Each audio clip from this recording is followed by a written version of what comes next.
Chapter 5. Various Doings in the West. The Tobermory was no ship for passengers. Its decks were littered with 100 oddments, so that a man could barely walk a step without tacking, and my bunk was simply a shelf in the frowsty little saloon where the odour of ham and eggs hung like a fog. I joined her at Greenock, and took a turn on deck with the captain after tea, when he told me the names of the big blue hills in the north. He had a fine old copper-coloured face and side whiskers like an archbishop, and having spent all his days beating up the western seas, had as many yarns in his head as Peter himself. "On this boat," he announced, "we don't ken what a day may bring forth. I may put into Colonsay for 2 hours, and bide there 3 days. I get a telegram at Oban, and the next thing I'm away ayont Barra. Sheep's the difficult business. They maun be fetched for the sails, and they're doomed slow to lift. So ye see, it's not what ye call a pleasure trip, Maister Brand." Indeed it wasn't, for the confounded tub wallowed like a fat sow as soon as we rounded a headland and got the weight of the southwestern wind. When asked my purpose, I explained that I was a colonial of Scots extraction who was paying his first visit to his fatherland and wanted to explore the beauties of the West Highlands. I let him gather that I was not rich in this world's goods. "You'll have a passport?" he asked. "They'll no let ye go north of Fort William without one." Amos had said nothing about passports, so I looked blank. "I could keep ye on board for the whole voyage," he went on, "but ye wouldna be permitted to land. If you're seeking enjoyment, it would be a poor job sitting on this deck and admiring the works of God and no allowed to step on the pierhead. Ye should have applied to the military gentlemen in Glasgow. But ye've plenty of time to make up your mind afore we get to Oban. We've a heap of calls to make Mull and Isla way." The purser came up to inquire about my ticket and greeted me with a grin. "You're acquaint with Mr. Gresson, then?" said the captain. "Well, we're a cheery wee ship's company, and that's the great thing on this kind of job." I made but a poor supper, for the wind had risen to half a gale, and I saw hours of wretchedness approaching. The trouble with me is that I cannot be honestly sick and get it over. Queasiness and headache beset me, and there is no refuge but bed. I turned into my bunk, leaving the captain and the mate smoking shag not 6 feet from my head, and fell into a restless sleep. When I woke, the place was empty and smelt vilely of stale tobacco and cheese. My throbbing brows made sleep impossible, and I tried to ease them by staggering upon deck. I saw a clear windy sky, with every star as bright as a live coal, and a heaving waste of dark waters running to ink-black hills. Then a douche of spray caught me and sent me down the companion to my bunk again, where I lay for hours trying to make a plan of campaign. I argued that if Amos had wanted me to have a passport, he would have provided one, so I needn't bother my head about that.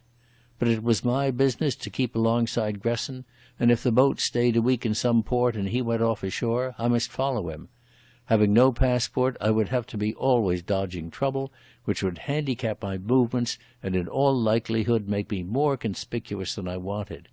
I guessed that Amos had denied me the passport for the very reason that he wanted Gresson to think me harmless. The area of danger would therefore be the passport country, somewhere north of Fort William. But to follow Gresson, I must run risks and enter that country. His suspicions, if he had any, would be lulled if I left the boat at Oban, but it was up to me to follow overland to the north and hit the place where the Tobermory made a long stay. The confounded tub had no plans. She wandered about the West Highlands looking for sheep and things, and the captain himself could give me no timetable of her voyage. It was incredible that Gresson should take all this trouble if he did not know that at some place, and the right place, he would have time to get a spell ashore. But I could scarcely ask Gresson for that information, though I determined to cast a wary fly over him. I knew roughly the Tobermory's course, through the Sound of Isla to Colonsay, then up the east side of Mull to Oban, then through the Sound of Mull to the islands with names like cocktails, Rum and Eiga and Coll, then to Skye, and then for the Outer Hebrides.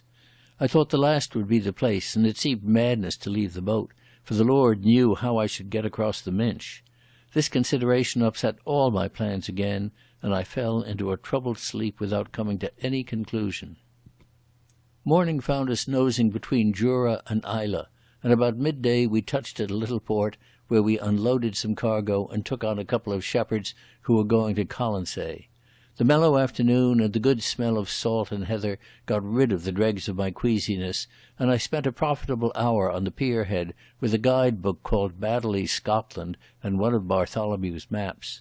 I was beginning to think that Amos might be able to tell me something, for a talk with the captain had suggested that the Tobermory would not dally long in the neighbourhood of Rum and Aiga. The big droving season was scarcely on yet, and sheep for the Oban market would be lifted on the return journey. In that case Skye was the first place to watch, and if I could get wind of any big cargo waiting there, I would be able to make a plan. Amos was somewhere near the Kyle, and that was across the Narrows from Skye. Looking at the map, it seemed to me that in spite of being passportless, I might be able somehow to make my way up through Morven and Arisaig to the latitude of Skye. The difficulty would be to get across the strip of sea, but there must be boats to beg, borrow, or steal. I was poring over Baddeley when Gresson sat down beside me. He was in a good temper and disposed to talk, and to my surprise his talk was all about the beauties of the countryside. There was a kind of apple-green light over everything, the steep heather hills cut into the sky like purple amethysts, while beyond the straits the western ocean stretched its pale molten gold to the sunset. Gresson waxed lyrical over the scene. "This just about puts me right inside, Mr. Brand. I've got to get away from that little old town pretty frequent, or I begin to molt like a canary. A man feels a man when he gets to a place that smells as good as this. Why in hell do we ever get messed up in those stones and lime cages? I reckon some day I'll pull my freight for a clean location and settle down there and make little poems. This place would about content me. And there's a spot out in California in the Coast Ranges that I've been keeping my eye on." The odd thing was that I believe he meant it. His ugly face was lit up with a serious delight. He told me he had taken this voyage before, so I got out badly and asked for advice. "I can't spend too much time on holidaying," I told him, "and I want to see all the beauty spots. But the best of them seems to be in the area that this fool British government won't let you into without a passport. I suppose I shall have to leave you at Oban." "Too bad," he said sympathetically. "Well, they tell me there's some pretty sights round Oban." And he thumbed the guide-book and began to read about Glencoe. I said that was not my purpose, and pitched him a yarn about Prince Charlie, and how my mother's great-grandfather had played some kind of a part in that show. I told him I wanted to see the place where the prince landed and where he left for France. "So far as I can make out, that won't take me into the passport country, but I'll have to do a bit of foot-slogging. Well, I'm used to padding the hoof. I must get the captain to put me off in Morven, and then I can foot it round to the top of Lochiel and get back to Oban through Appin. How's that for a holiday trek?" He gave the scheme his approval.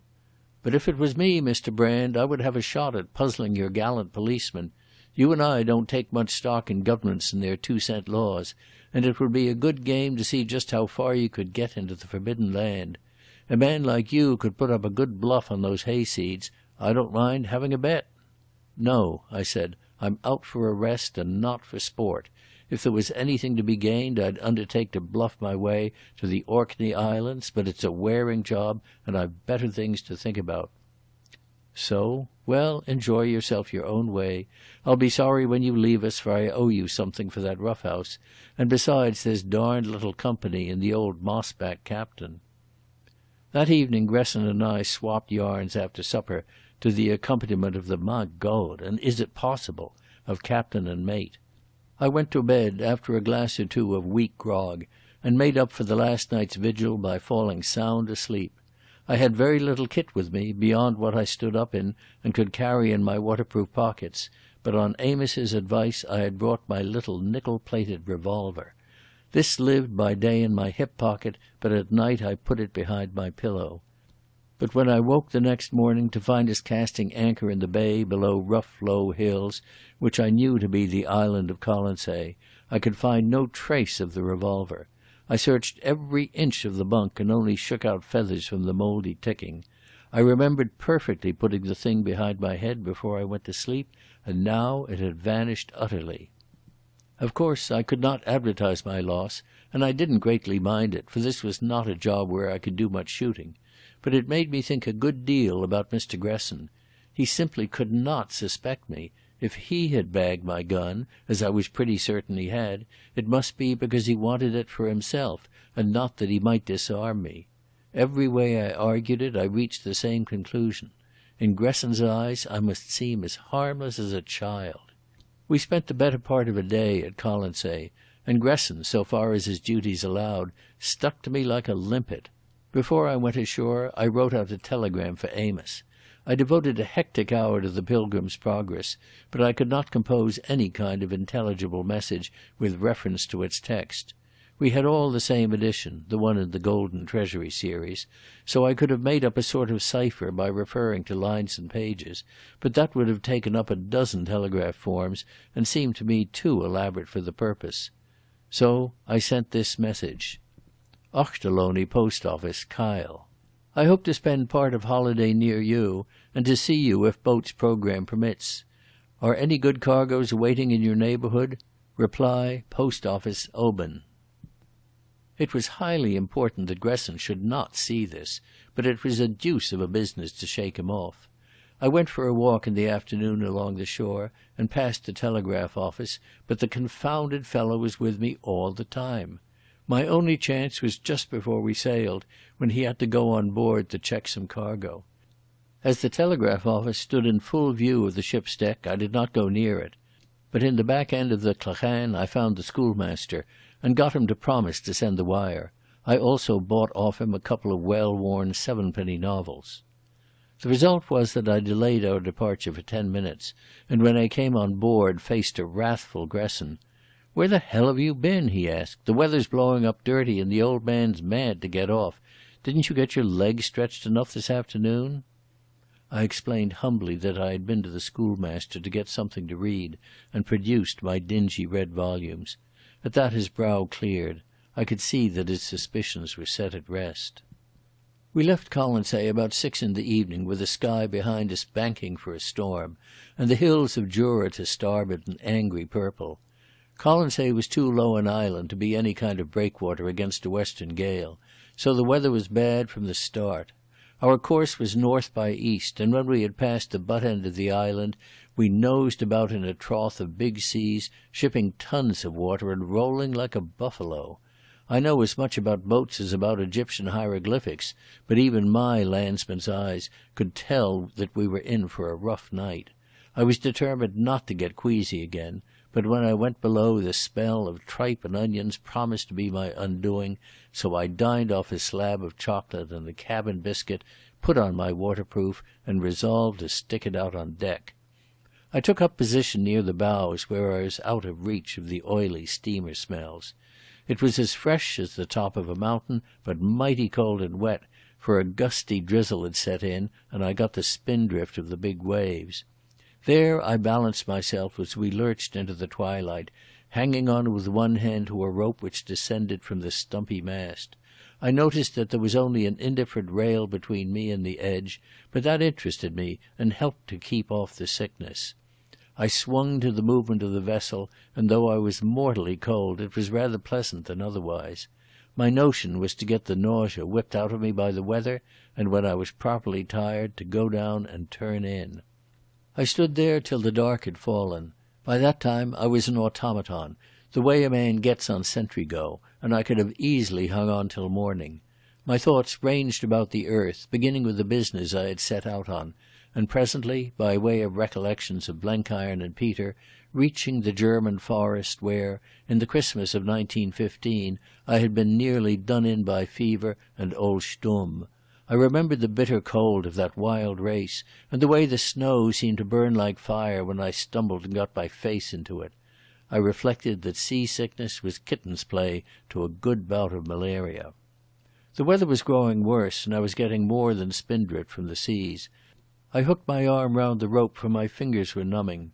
Then I fell to dreaming again, principally about Foss Manor and Mary Lamington. This so ravished me that I was as good as asleep. I was trying to reconstruct the picture as I had last seen her at Biggleswick Station. A heavy body collided with me and shook my arm from the rope. I slithered across the yard of deck, engulfed in a whirl of water. One foot caught a stanchion of the rail, and it gave with me, so that for an instant I was more than half overboard. But my fingers clawed wildly and caught in the links of what must have been the anchor chain. They held, though a ton's weight seemed to be tugging at my feet. Then the old tub rolled back, the water slipped off, and I was sprawling on a wet deck with no breath in me and a gallon of brine in my windpipe. I heard a voice cry out sharply, and a hand helped me to my feet. It was Gresson, and he seemed excited. "God, Mr. Brand, that was a close call. I was coming up to find you when this damned ship took to lying on her side. I guess I must have cannoned into you, and I was calling myself bad names when I saw you rolling into the Atlantic. If I hadn't got a grip on the rope, I would have been down beside you. Say, you're not hurt. I reckon you better come below and get a glass of rum under your belt. You're about as wet as mother's dishclouts." There's one advantage about campaigning. You take your luck when it comes and don't worry about what might have been. I didn't think any more of the business, except that it had cured me of wanting to be seasick. I went down to the reeking cabin without one qualm in my stomach, and ate a good meal of Welsh rabbit and bottled bass, with a tot of rum to follow up with. Then I shed my wet garments and slept in my bunk till we anchored off a village in Mull on a clear blue morning. It took us 4 days to crawl up that coast and make Oban, for we seemed to be a floating general store for every hamlet in those parts. Gresson made himself very pleasant, as if he wanted to atone for nearly doing me in. We played some poker, and I read the little books I had got in Colonsay, and then rigged up a fishing line and caught saithe and lythe and an occasional big haddock. But I found the time pass slowly, and I was glad about noon one day when we came into a bay blocked with islands and saw a clean little town sitting on the hills and the smoke of a railway engine. I went ashore and purchased a better brand of hat in a tweed store. Then I made a bee-line for the post office and asked for telegrams. One was given to me, and as I opened it I saw Gresson at my elbow. It read thus: Brand, Post Office, Oban, page 117, paragraph 3, Ochterlony. I passed it to Gresson with a rueful face. "There's a piece of foolishness," I said. "I've got a cousin who's a Presbyterian minister up in Ross-shire, and before I knew about this passport humbug I wrote to him and offered to pay him a visit. I told him to wire me here if it was convenient, and the old idiot has sent me the wrong telegram. This was likely as not meant for some brother parson who's got my message instead." "What's the guy's name?" Gresson asked curiously, peering at the signature. "Ochterlony, David Ochterlony. He's a great swell at writing books, but he's no earthly use at handling the telegraph. However, it don't signify, seeing I'm not going near him." I crumpled up the pink form and tossed it on the floor. Gresson and I walked to the Tobermory together. That afternoon, when I got a chance, I had out my Pilgrim's Progress. Page 117, paragraph 3 read: Then I saw in my dream that a little off the road, over against the silver mine, stood Demas, gentlemanlike, to call to passengers to come and see, who said to Christian and his fellow, "Ho, turn aside hither, and I will show you a thing." At tea I led the talk to my own past life. I yarned about my experience as a mining engineer, and said I could never get out of the trick of looking at country with the eye of the prospector. For instance, I said, if this had been Rhodesia, I would have said there was a good chance of copper in these little kopjes above the town. They're not unlike the hills round the Messina mine. I told the captain that after the war I was thinking of turning my attention to the West Highlands and looking for minerals. "You'll make nothing of it," said the captain. "The costs are over big, even if you found the minerals, for you'd have to import all your labour. The West Hielandman is no fond of hard work. You ken the psalm of the crofter? Oh, that the peats would cut themselves, the fish clump on the shore, and that I in my bed might lie, henceforth for evermore." "Has it ever been tried?" I asked. "Often. There's marble and slate quarries, and there was word of coal in Benbecula. And there's the iron mines at Ranna." "Where's that?" I asked. "Up Forenant Sky. We call in there and generally bide a bit. There's a heap of cargo for Ranna, and we usually get a good load back. But as I tell ye, there's few Hielanders working there, mostly Irish and lads for Fife and Falkirk way." I didn't pursue the subject, for I had found Demas's silver mine. If the Tobermory lay at Ranna for a week, Gresson would have time to do his own private business. Ranna would not be the spot, for the island was bare to the world in the middle of a much-frequented channel. But Skye was just across the way, and when I looked in my map at its big wandering peninsulas, I concluded that my guess had been right, and that Skye was the place to make for. That night I sat on deck with Gresson, and in a wonderful starry silence we watched the lights die out of the houses in the town, and talked of 1,000 things. I noticed, what I had had a hint of before, that my companion was no common man. There were moments when he forgot himself and talked like an educated gentleman. Then he would remember and relapse into the lingo of Leadville, Colorado. In my character of the ingenuous inquirer, I said imposes about politics and economics, the kind of thing I might have been supposed to pick up from unintelligent browsing among little books. Generally he answered with some slangy catchword, but occasionally he was interested beyond his discretion and treated me to a harangue like an equal. I discovered another thing, that he had a craze for poetry and a capacious memory for it. I forgot how we drifted into the subject, but I remember he quoted some queer haunting stuff which he said was Swinburne, and verses by people I had heard of from Letchford at Biggleswick. Then he saw by my silence that he had gone too far, and fell back into the jargon of the West. He wanted to know about my plans, and we went down into the cabin and had a look at the map. I explained my route, up Morven and round the head of Lough Gill and back to Oban by the east side of Lough Linney. "Got you," he said. "You've a hell of a walk before you. That bug never bit me, and I guess I'm not envying you any. And after that, Mr. Brand?" "Back to Glasgow to do some work for the cause," I said lightly. "Just so," he said with a grin. "It's a great life if you don't weaken." We steamed out of the bay next morning at dawn, and about 9 o'clock I got on shore at a little place called Lochaline. My kit was all on my person, and my waterproof pockets were stuffed with chocolates and biscuits I had bought in Oban. The captain was discouraging. "You'll get your belly full of Hieland Hills, Mr. Brand, afore ye win round the Loch Head. You'll be wishing yourself back on the Tobermory." But Gresson speeded me joyfully on my way, and said he wished he were coming with me. He even accompanied me the first 100 yards, and waved his hat after me till I was round the turn of the road. The first stage in that journey was pure delight. I was thankful to be rid of the infernal boat, and the hot summer scents coming down the glen were comforting after the cold, salt smell of the sea. The road lay up the side of a small bay, at the top of which a big white house stood among gardens. Presently I had left the coast, and was in a glen where a brown salmon river swirled through acres of bog myrtle. It had its source in a loch, from which the mountain rose steeply, a place so glassy in that August forenoon that every scar and wrinkle of the hillside were faithfully reflected. After that I crossed a low pass to the head of another sea loch, and following the map struck over the shoulder of a great hill and ate my luncheon far up on its side, with a wonderful vista of wood and water below me. All that morning I was very happy, not thinking about Gresson or Ivory, but getting my mind clear in those wide spaces and my lungs filled with the brisk hill air. But I noticed one curious thing.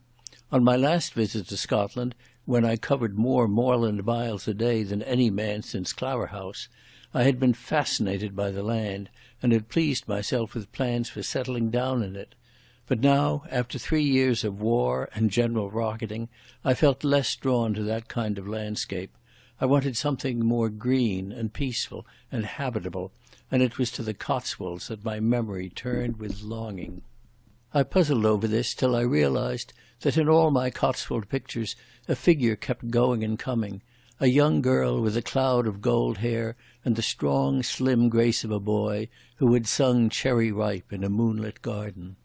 Up on that hillside I understood very clearly that I, who had been as careless of women as any monk, had fallen wildly in love with a child of half my age. I was loath to admit it, though for weeks the conclusion had been forcing itself on me.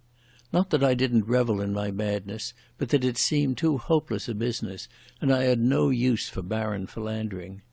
But seated on a rock, munching chocolate and biscuits, I faced up to the fact and resolved to trust my luck. After all, we were comrades in a big job, and it was up to me to be man enough to win her. The thought seemed to brace any courage that was in me. No task seemed too hard with her approval to gain, and her companionship somewhere at the back of it. I sat for a long time in a happy dream, remembering all the glimpses I had had of her, and humming her song to an audience of one black-faced sheep. On the high road half a mile below me I saw a figure on a bicycle mounting the hill, and then getting off to mop its face at the summit. I turned my Zeiss glasses onto it, and observed that it was a country policeman. It caught sight of me, stared for a bit, tucked its machine into the side of the road, and then very slowly began to climb the hillside. Once it stopped, waved its hand, and shouted something which I could not hear. I sat finishing my luncheon till the features were revealed to me of a fat, oldish man, blowing like a grampus, his cap well on the back of a bald head, and his trousers tied around the shins with string. There was a spring beside me, and I had out my flask to round off my meal. "Have a drink," I said. His eye brightened, and a smile overran his moist face. "Thank you, sir. It will be very warm coming up the brae." "You oughtn't to," I said. "You really oughtn't, you know. Scorching up hills and then doubling up a mountain are not good for your time of life." He raised the cap of my flask in solemn salutation. "Your very good health." Then he smacked his lips and had several cupfuls of water from the spring. "You will have come from a Cranach way, maybe?" he said in his soft sing-song, having at last found his breath. "Just so. Fine weather for the birds, if there was anybody to shoot them." "Ah, no, there will be few shots fired today, for there are no gentlemen left in Morven. But I was asking you if you come from a Cranach, if you have seen anybody on the road." From his pocket he extricated a brown envelope and a bulky telegraph form. "Will you read it, sir, for I have forgot my spectacles?" It contained a description of one Brand, a South African and a suspected character whom the police were warned to stop and return to Oban. The description wasn't bad, but it lacked any one good distinctive detail. Clearly the policeman took me for an innocent pedestrian, probably the guest of some moorland shooting box, with my brown face and rough tweeds and hobnailed shoes. I frowned and puzzled a little. "I did see a fellow about 3 miles back on the hillside. There's a public house just where the burn comes in, and I think he was making for it. Maybe that was your man. This wire says South African, and now I remember the fellow had the look of a colonial." The policeman sighed. "No doubt it will be the man. Perhaps he will have a pistol and will shoot." "Not him," I laughed. "He looked a mangy sort of chap, and he'll be scared out of his senses at the sight of you. But take my advice and get somebody with you before you tackle him. You're always the better of a witness." "That is so," he said, brightening. "Ach, these are bad times. In old days there was nothing to do but watch the doors at the flower shows and keep the yachts from poaching the sea trout. But now it is spies, spies, and 'Donald, get out of your bed and go off 20 mile to find a German.' I was wishing the war was by and the Germans all dead." "Hear, hear," I cried, and on the strength of it gave him another dram. I accompanied him to the road and saw him mount his bicycle and zigzag like a snipe down the hill towards a Cranach. Then I set off briskly northward. It was clear that the faster I moved, the better. As I went, I paid disgusted tribute to the efficiency of the Scottish police. I wondered how on earth they had marked me down. Perhaps it was the Glasgow meeting, or perhaps my association with Ivory at Biggleswick. Anyhow, there was somebody somewhere mighty quick at compiling a dossier. Unless I wanted to be bundled back to Oban, I must make good speed to the Arisaig coast. Presently the road fell to a gleaming sea loch, which lay like the blue blade of a sword among the purple of the hills. At the head there was a tiny clachan, nestled among birches and rowans, where a tawny burn wound to the sea. When I entered the place it was about 4 o'clock in the afternoon, and peace lay on it like a garment.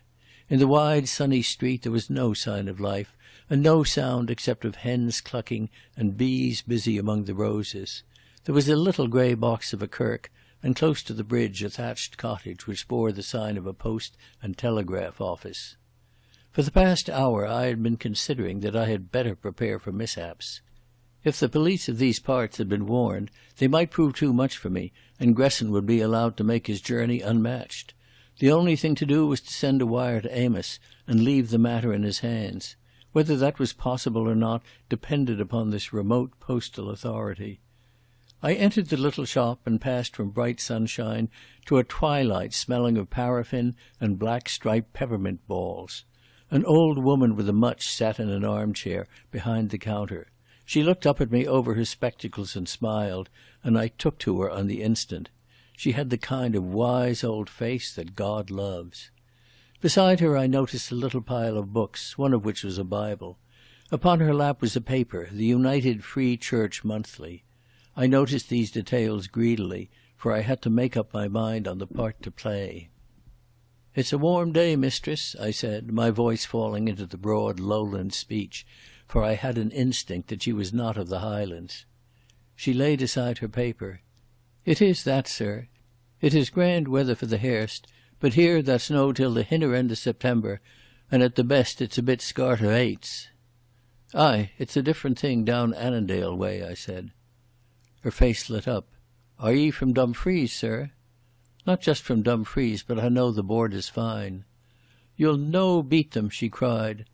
"Not that this is no a good place, and I've muckle to be thankful for since John Sanderson, that was my man, brought me here 47 years syne come Martinmas. But the older I get, the mair I think of the bit where I was born. It was 2 miles from Wamphray on the Lockerbie Road, but they tell me the place is noo just a rickle of stains." "I was wondering, mistress, if I could get a cup of tea in the village." "Ye'll hae a cup with me," she said. "It's no often we see anybody from the borders hereaways. The kettle's just on the boil." She gave me tea and scones and butter and blackcurrant jam and treacle biscuits that melted in the mouth, and as we ate we talked of many things, chiefly of the war and of the wickedness of the world. "There's nae lads left here," she said. "They a' joined the Camerons, and the feck of them fell at an awful place called Luce. John and me never had no boys, just the one lassie that's married on Donald Frew, the Strontian carrier. I used to vex myself about it, but now I thank the Lord that in his mercy he spared me sorrow. But I would ha' liked to had one laddie fechting for his country. I whiles wish I was a Catholic and could pit up prayers for the sojers that ha' daid. It maun be a great consolation." I whipped out the Pilgrim's Progress from my pocket. "That is the grand book for a time like this." "Fine I ken it," she said. "I got it for a prize in the Sabbath school when I was a lassie." I turned the pages, I read out a passage or two, and then I seemed struck with a sudden memory. "This is a telegraph office, mistress. Could I trouble you to send a telegram? You see, I've a cousin that's a minister in Rossshire at the Kyle, and him and me are great correspondents. He was writing about something in the Pilgrim's Progress, and I think I'll send him a telegram in answer." "A letter would be cheaper," she said. "Aye, but I'm on holiday, and I have no time for writing." She gave me a form, and I wrote, "Ochterlony, Post Office, Kyle. Demas will be at his mine within the week. Strive with him lest I faint by the way." "You're unco lavish with the words, sir," was her only comment. We parted with regret, and there was nearly a row when I tried to pay for the tea. I was bidden remember her to one David Tudhole, farmer in Nether Mirecleuch, the next time I passed by Wamphray. The village was as quiet when I left it as when I had entered it. I took my way up the hill with an easier mind, for I had got off the telegram, and I hoped I had covered my tracks. My friend the postmistress would, if questioned, be unlikely to recognise any South African suspect in the frank and homely traveller who had spoken with her of Annandale and the Pilgrim's Progress. The soft mulberry gloaming of the west coast was beginning to fall on the hills.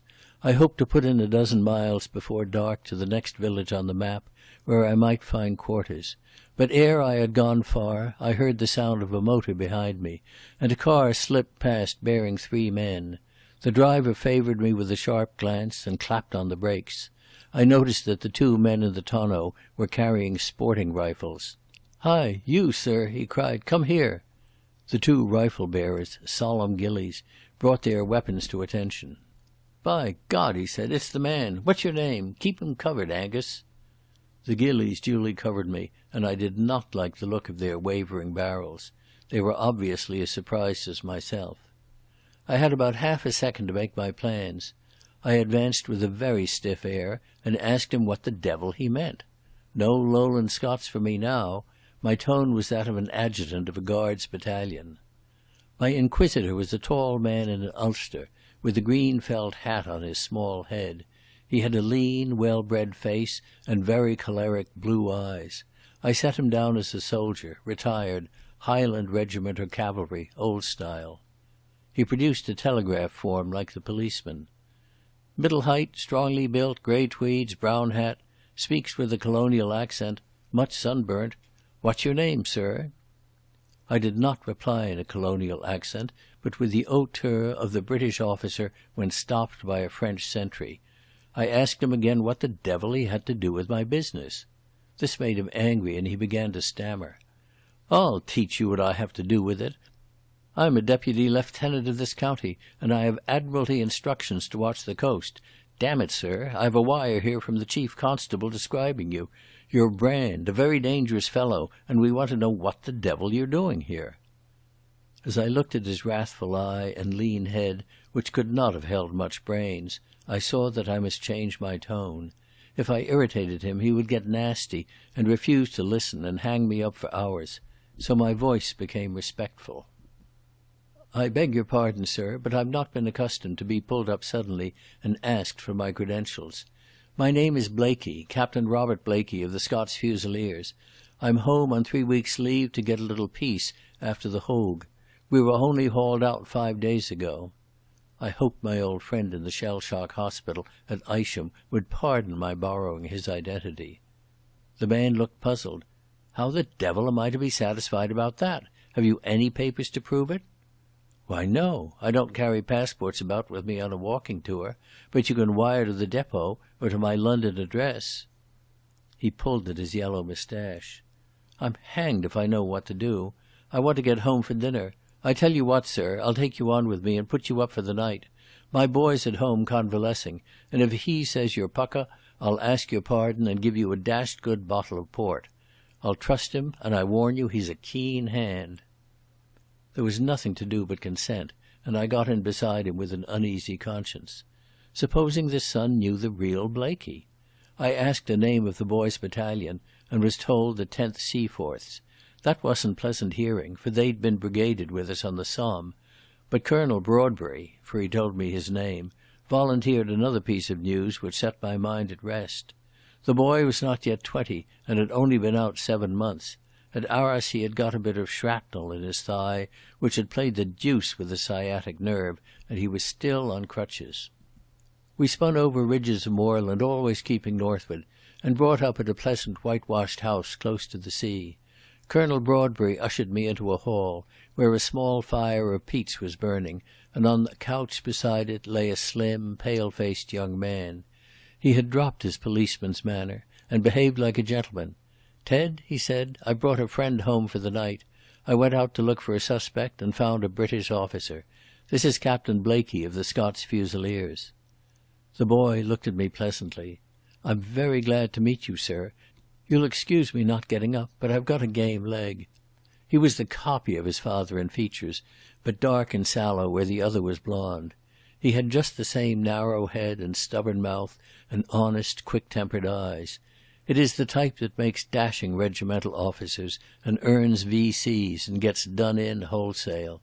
I was never that kind. I belonged to the school of the cunning cowards. In the half hour before dinner the last wisp of suspicion fled from my host's mind. For Ted Broadbury and I were immediately deep in shop. I had met most of his senior officers, and I knew all about their doings at Arras, for his brigade had been across the river on my left. We fought the great fight over again, and yarned about technicalities and slanged the staff in the way young officers have, the father throwing in questions that showed how mighty proud he was of his son. I had a bath before dinner, and as he led me to the bathroom he apologized very handsomely for his bad manners. "Your coming's been a godsend for Ted. He was moping a bit in this place, and though I say it that shouldn't, he's a dashed good boy." I had my promised bottle of port, and after dinner I took on the father at billiards. Then we settled in the smoking room, and I laid myself out to entertain the pair. The result was that they would have me stay for a week, but I spoke of the shortness of my leave, and said I must get on to the railway and then back to Fort William for my luggage. So I spent that night between clean sheets and ate a Christian breakfast, and was given my host's car to set me a bit on the road. I dismissed it after 6 miles, and following the map struck over the hills to the west. About midday I topped a ridge, and beheld the sound of sleet shining beneath me. There were other things in the landscape. In the valley on the right a long goods train was crawling on the Mallaig Railway, and across the strip of sea, like some fortress of the old gods, rose the dark bastions and turrets of the hills of Skye. Chapter 6. The Skirts of the Coolin. Obviously I must keep away from the railway. If the police were after me in Morven, that line would be warned, for it was a barrier I must cross if I were to go farther north. I observed from the map that it turned up the coast, and concluded that the place for me to make for was the shore south of that turn, where heaven might send me some luck in the boat line, for I was pretty certain that every porter and station master on that tin pot outfit was anxious to make better acquaintance with my humble self.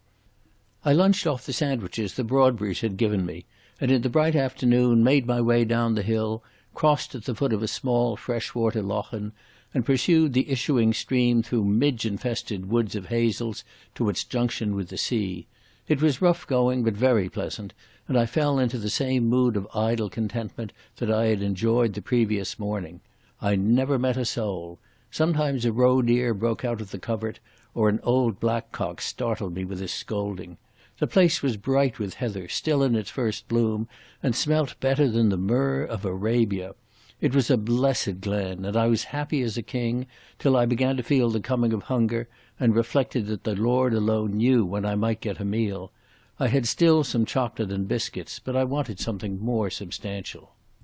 The distance was greater than I thought, and it was already twilight when I reached the coast. The shore was open and desolate, great banks of pebbles, to which straggled alders and hazels from the hillside scrub.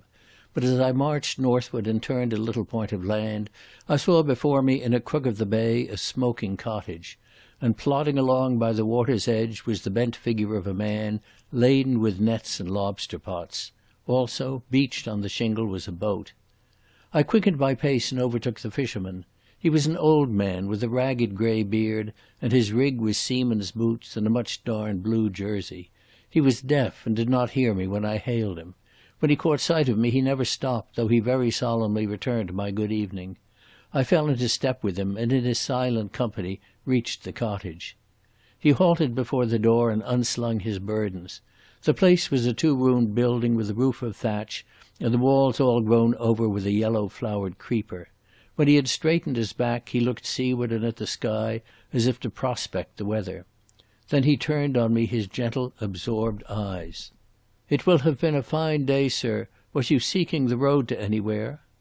"I was seeking a night's lodging," I said. "I've had a long tramp on the hills, and I'd be glad of a chance of not going farther." "We have no accommodation for a gentleman," he said gravely. "I can sleep on the floor if you can give me a blanket and a bite of supper." "Indeed you will not," and he smiled slowly, "but I will ask the wife. Mary, come here." An old woman appeared in answer to his call, a woman whose face was so old that she seemed like his mother. In Highland places one sex ages quicker than the other. "This gentleman would like to bide the night. I was telling him that we had but a poor small house, but he says he will not be minding it." She looked at me with the timid politeness that you find only in outland places. "We can do our best indeed, sir. The gentleman can have Colin's bed in the loft, but he will have to be doing with plain food. Supper is ready if you will come in now." I had a scrub with a piece of yellow soap at an adjacent pool in the burn, and then entered a kitchen blue with peat reek. We had a meal of boiled fish, oatcakes, and skim-milk cheese, with cups of strong tea to wash it down. The old folk had the manners of princes. They pressed food on me and asked me no questions, till for very decency's sake I had to put up a story and give some account of myself. I found that they had a son in the Argylls and a young boy in the Navy. but they seemed disinclined to talk of them or of the war. By a mere accident I hit on the old man's absorbing interest. He was passionate about the land. He had taken part in long-forgotten agitations and had suffered eviction in some ancient landlord's quarrel farther north. Presently he was pouring out to me all the woes of the crofter, woes that seemed so antediluvian and forgotten that I listened as one would listen to an old song. "You who come from a new country will not have heard of these things," he kept telling me, but by that peat fire I made up for my defective education. He told me of evictions in the year, one somewhere in Sutherland, and of harsh doings in the Outer Isles. It was far more than a political grievance. It was the lament of the conservative for vanished days and manners. Over in Skye was the fine land for black cattle, and every man had his bit heard on the hillside, but the laird said it was better for sheep, and then they said it was not good for sheep, so they put it under deer, and now there is no black cattle anywhere in Skye. I tell you, it was like sad music on the bagpipes hearing that old fellow. The war and all things modern meant nothing to him. He lived among the tragedies of his youth and his prime. I'm a Tory myself and a bit of a land reformer, so we agreed well enough. So well that I got what I wanted without asking for it. I told him I was going to Skye, and he offered to take me over in his boat in the morning. It will be no trouble, indeed no, I will be going that way myself to the fishing. I told him that after the war every acre of British soil would have to be used for the men that had earned the right to it. But that did not comfort him. He was not thinking about the land itself, but about the men who had been driven from it 50 years before. His desire was not for reform, but for restitution, and that was past the power of any government. I went to bed in the loft in a sad, reflective mood, considering how in speeding our newfangled plough we must break down a multitude of molehills, and how desirable and unreplaceable was the life of the moles. In brisk shining weather, with a wind from the southeast, we put off next morning. In front was a brown line of low hills, and behind them, a little to the north, that black tooth-comb of mountain range which I had seen the day before from the Arisaic ridge. "That is the Coolin," said the fisherman. "It is a bad place where even the deer cannot go, but all the rest of Skye was the fine land for black cattle." As we neared the coast he pointed out many places. "Look there, sir, in that glen. I have seen 6 cot houses smoking there, and now there is not any left. There were 3 men of my own name had crofts on the Macars beyond the point, and if you go there you will find only the marks of their bit gardens. You will know the place by the gean trees."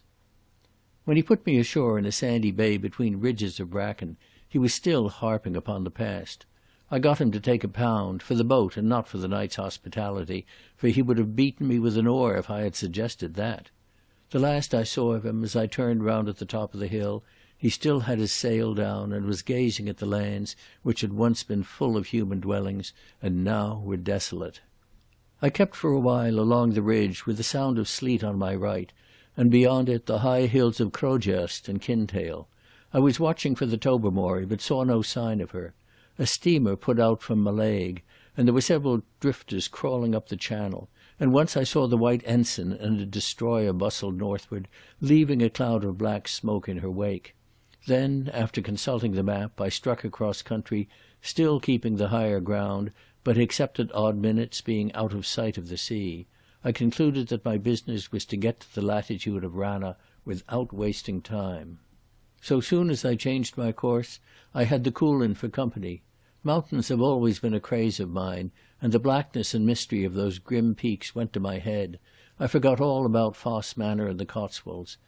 I forgot, too, what had been my chief feeling since I left Glasgow, a sense of the absurdity of my mission. It had all seemed too far-fetched and whimsical.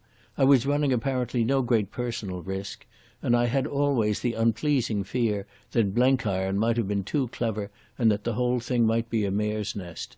But that dark mountain mass changed my outlook.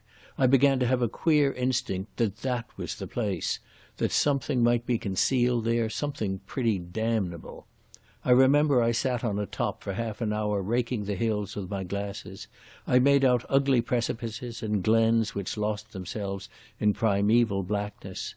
When the sun caught them, for it was a gleamy day, it brought out no colours, only degrees of shade. No mountains I had ever seen, not the Drakensberg or the red kopjes of Damaraland or the cold white peaks around Erzurum, ever looked so unearthly and uncanny. Oddly enough, too, the sight of them set me thinking about Ivory. There seemed no link between a smooth sedentary being dwelling in villas and lecture rooms and that shaggy tangle of precipices. But I felt there was, for I had begun to realise the bigness of my opponent.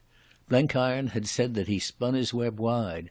That was intelligible enough among the half-baked youth of Biggleswick and the pacifist societies, or even the toughs on the Clyde.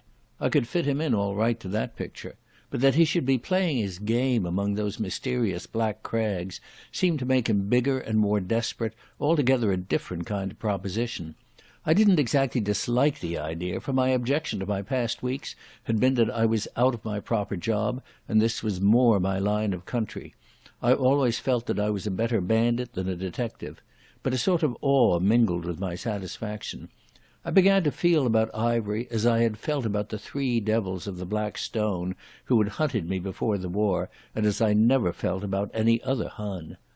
The men we fought at the front, and the men I had run across in the Greenmantle business, even old Stumm himself, had been human miscreants. They were formidable enough, but you could gauge and calculate their capacities. But this Ivory was like a poison gas that hung in the air and got into unexpected crannies and that you couldn't fight in an upstanding way. Till then, in spite of Blenkiron's solemnity, I had regarded him simply as a problem. But now he seemed an intimate and omnipresent enemy, intangible too as the horror of a haunted house. Up on that sunny hillside, with the sea winds round me and the whaups calling, I got a chill in my spine when I thought of him. I am ashamed to confess it, but I was also horribly hungry. There was something about the war that made me ravenous, and the less chance of food, the worse I felt. If I had been in London with 20 restaurants open to me, I should as likely as not have gone off my feed. That was the cussedness of my stomach. I still had a little chocolate left, and I ate the fisherman's buttered scones for luncheon, but long before the evening my thoughts were dwelling on my empty interior. I put up that night in a shepherd's cottage miles from anywhere. The man was called Macmorran, and he had come from Galloway when sheep were booming. He was a very good imitation of a savage, a little fellow with red hair and red eyes who might have been a Pict. He lived with a daughter who had once been in service in Glasgow, a fat young woman with a face entirely covered with freckles and a pout of habitual discontent. No wonder, for that cottage was a pretty mean place. It was so thick with peat reek that throat and eyes were always smarting. It was badly built and must have leaked like a sieve in a storm. The father was a surly fellow whose conversation was one long growl at the world, the high prices, the difficulty of moving his sheep, the meanness of his master, the God-forsaken character of Skye. "Here's me no seen baker's bread for a month, and no company but a wheen ignorant Hielanders that yatter Gaelic. I wish I was back in the Glencans, and I'd gang the morn if I could get paid what I'm awed." However, he gave me supper, a braxy ham and oatcake, and I bought the remnants off him for use next day. I did not trust his blankets, so I slept the night by the fire in the ruins of an armchair and woke at dawn with a foul taste in my mouth. A dip in the burn refreshed me, and after a bowl of porridge I took the road again, for I was anxious to get to some hilltop that looked over to Rana. Before midday I was close under the eastern side of the Coolin, on a road which was more a rockery than a path. Presently I saw a big house ahead of me that looked like an inn, so I gave it a miss and struck the highway that led to it a little farther north. Then I bore off to the east, and was just beginning to climb a hill which I judged stood between me and the sea, when I heard wheels on the road and looked back. It was a farmer's gig carrying one man. I was about half a mile off, and something in the cut of his jib seemed familiar. I got my glasses on him and made out a short, stout figure, clad in a mackintosh, with a woolen comforter round its throat. As I watched, it made a movement as if to rub its nose on its sleeve. That was the pet trick of one man I knew. Inconspicuously I slipped through the long heather so as to reach the road ahead of the gig. When I rose like a wraith from the wayside, the horse started, but not the driver. "So you're there," said Amos's voice. "I've news for ye. The Tobermory will be in Ranna by now. She passed Broadford 2 hours syne. When I saw her, I yoked this beast and came up on the chance of foregathering with ye." "How on earth did you know I would be here?" I asked in some surprise. "Oh, I saw the way your mind was working from your telegram. And, says I to mysel', that man Brand, says I, is not the child to be easy stoppit. But I was feared ye might be a day late, so I came up the road to hold the fort. Man, I'm glad to see ye. You're younger and soopler than me, and yon Gresson's a stirring lad." "There's one thing you've got to do for me," I said. "I can't go into inns and shops, but I can't go without food. I see from the map there's a town about 6 miles on. Go there and buy me anything that's tinned, biscuits and tongue and sardines, and a couple of bottles of whisky if you can get them. This may be a long job, so buy plenty." "Where'll I put them?" was his only question. We fixed on a cache 100 yards from the highway, in a place where 2 ridges of hill enclosed the view so that only a short bit of road was visible. "I'll get back to the Kyle," he told me, "and everybody there kens Andra Amos if ye should find a way of sending a message or coming yourself. Oh, and I've got a word to ye from a lady that we ken of.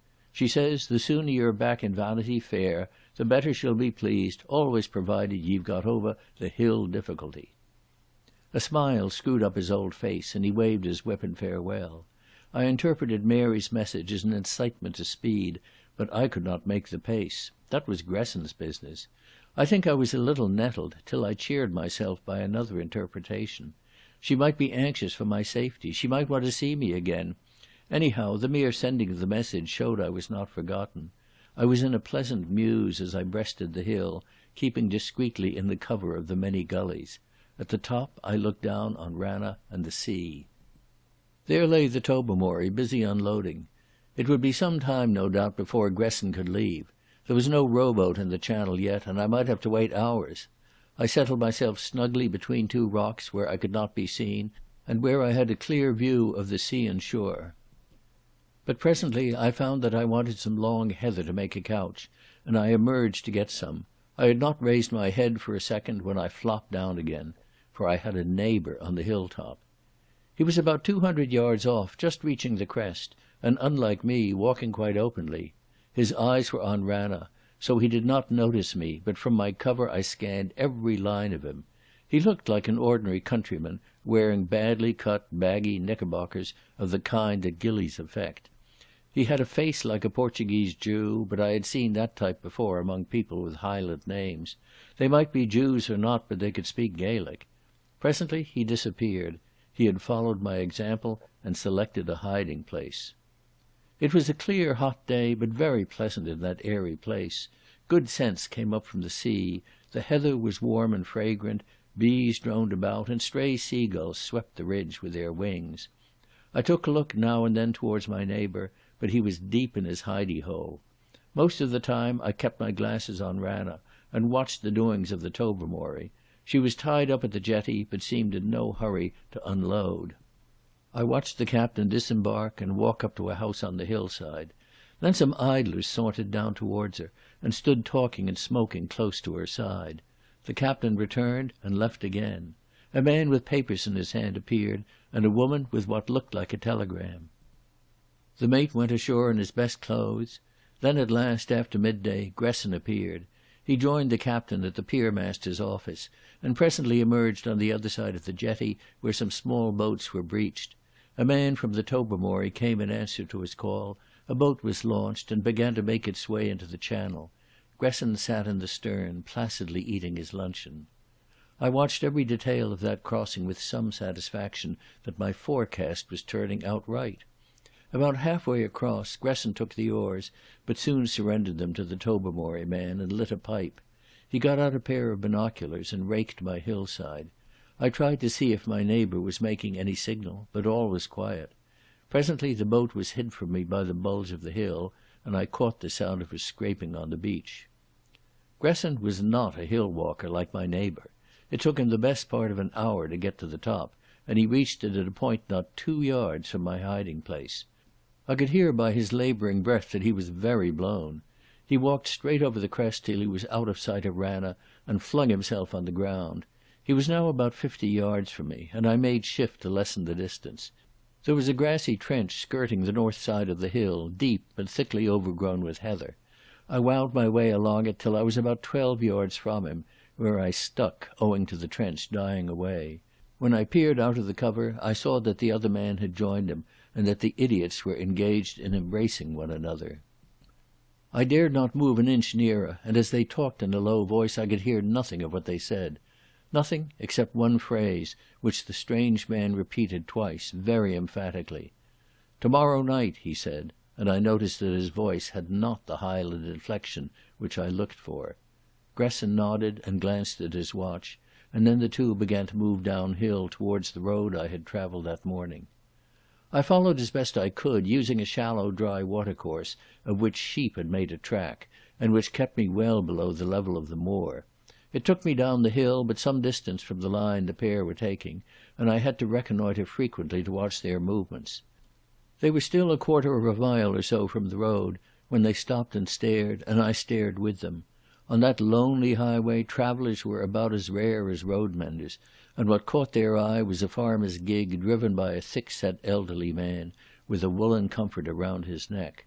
I had a bad moment, for I reckoned that if Gresson recognised Amos, he might take fright. Perhaps the driver of the gig thought the same, for he appeared to be very drunk. He waved his whip, he jiggetted his reins, and he made an effort to sing. He looked towards the figures on the hillside and cried out something. The gig narrowly missed the ditch, and then to my relief the horse bolted. Swaying like a ship in a gale, the whole outfit lurched out of sight round the corner of hill where lay my cache. If Amos could stop the beast and deliver the goods there, he had put up a masterly bit of buffoonery. The two men laughed at the performance, and then they parted. Gresson retraced his steps up the hill. The other man, I called him in my mind the Portuguese Jew, started off at a great pace due west across the road and over a big patch of bog towards the northern butt of the Coolin. He had some errand which Gresson knew about, and he was in a hurry to perform it. It was clearly my job to get after him. I had a rotten afternoon. The fellow covered the moorland trails like a deer, and under the hot August sun I toiled on his trail. I had to keep well behind and as much as possible in cover, in case he looked back, and that meant that when he passed over a ridge I had to double not to let him get too far ahead, and when we were in an open place I had to make wide circuits to keep hidden. We struck a road which crossed a low pass and skirted the flank of the mountains, and this we followed till we were on the western side and within sight of the sea. It was gorgeous weather, and out on the blue water I saw cool sails moving and little breezes ruffling the calm, while I was glowing like a furnace. Happily I was in fair training, and I needed it. The Portuguese Jew must have done a steady 6 miles an hour over abominable country. About 5 o'clock we came to a point where I dared not follow. The road ran flat by the edge of the sea, so that several miles of it were visible. Moreover, the man had begun to look round every few minutes. He was getting near something, and wanted to be sure that no one was in his neighbourhood. I left the road accordingly, and took to the hillside, which to my undoing was one long cascade of screes and tumbled rocks. I saw him drop over a rise which seemed to mark the rim of a little bay into which descended one of the big corries of the mountains. It must have been a good half-hour later before I, at my greater altitude and with far worse going, reached the same rim. I looked into the glen, and my man had disappeared. He could not have crossed it, for the place was wider than I had thought. A ring of black precipices came down to within half a mile of the shore, and between them was a big stream, long shallow pools at the sea end and a chain of waterfalls above. He had gone to earth like a badger somewhere, and I dared not move in case he might be watching me from behind a boulder. But even as I hesitated he appeared again, fording the stream, his face set on the road we had come. Whatever his errand was, he had finished it, and was posting back to his master. For a moment I thought I should follow him, but another instinct prevailed. He had not come to this wild place for the scenery. Somewhere down in the glen there was something or somebody that held the key of the mystery.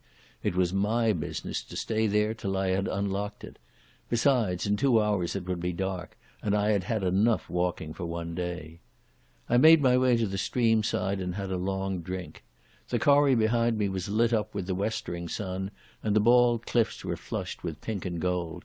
On each side of the stream was turf like a lawn, perhaps 100 yards wide, and then a tangle of long heather and boulders right up to the edge of the great rocks. I had never seen a more delectable evening, but I could not enjoy its peace because of my anxiety about the Portuguese Jew. He had not been there more than half an hour, just about long enough for a man to travel to the first ridge across the burn and back. Yet he had found time to do his business. He might have left a letter in some pre-arranged place, in which case I would stay there till the man it was meant for turned up.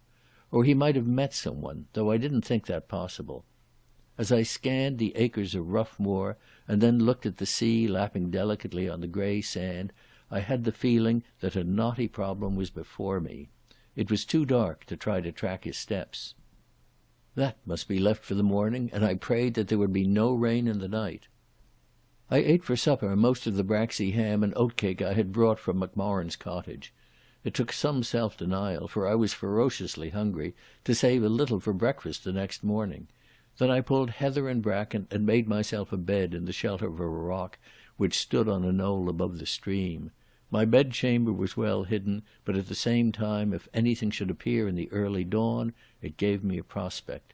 With my waterproof I was perfectly warm, and after smoking 2 pipes I fell asleep.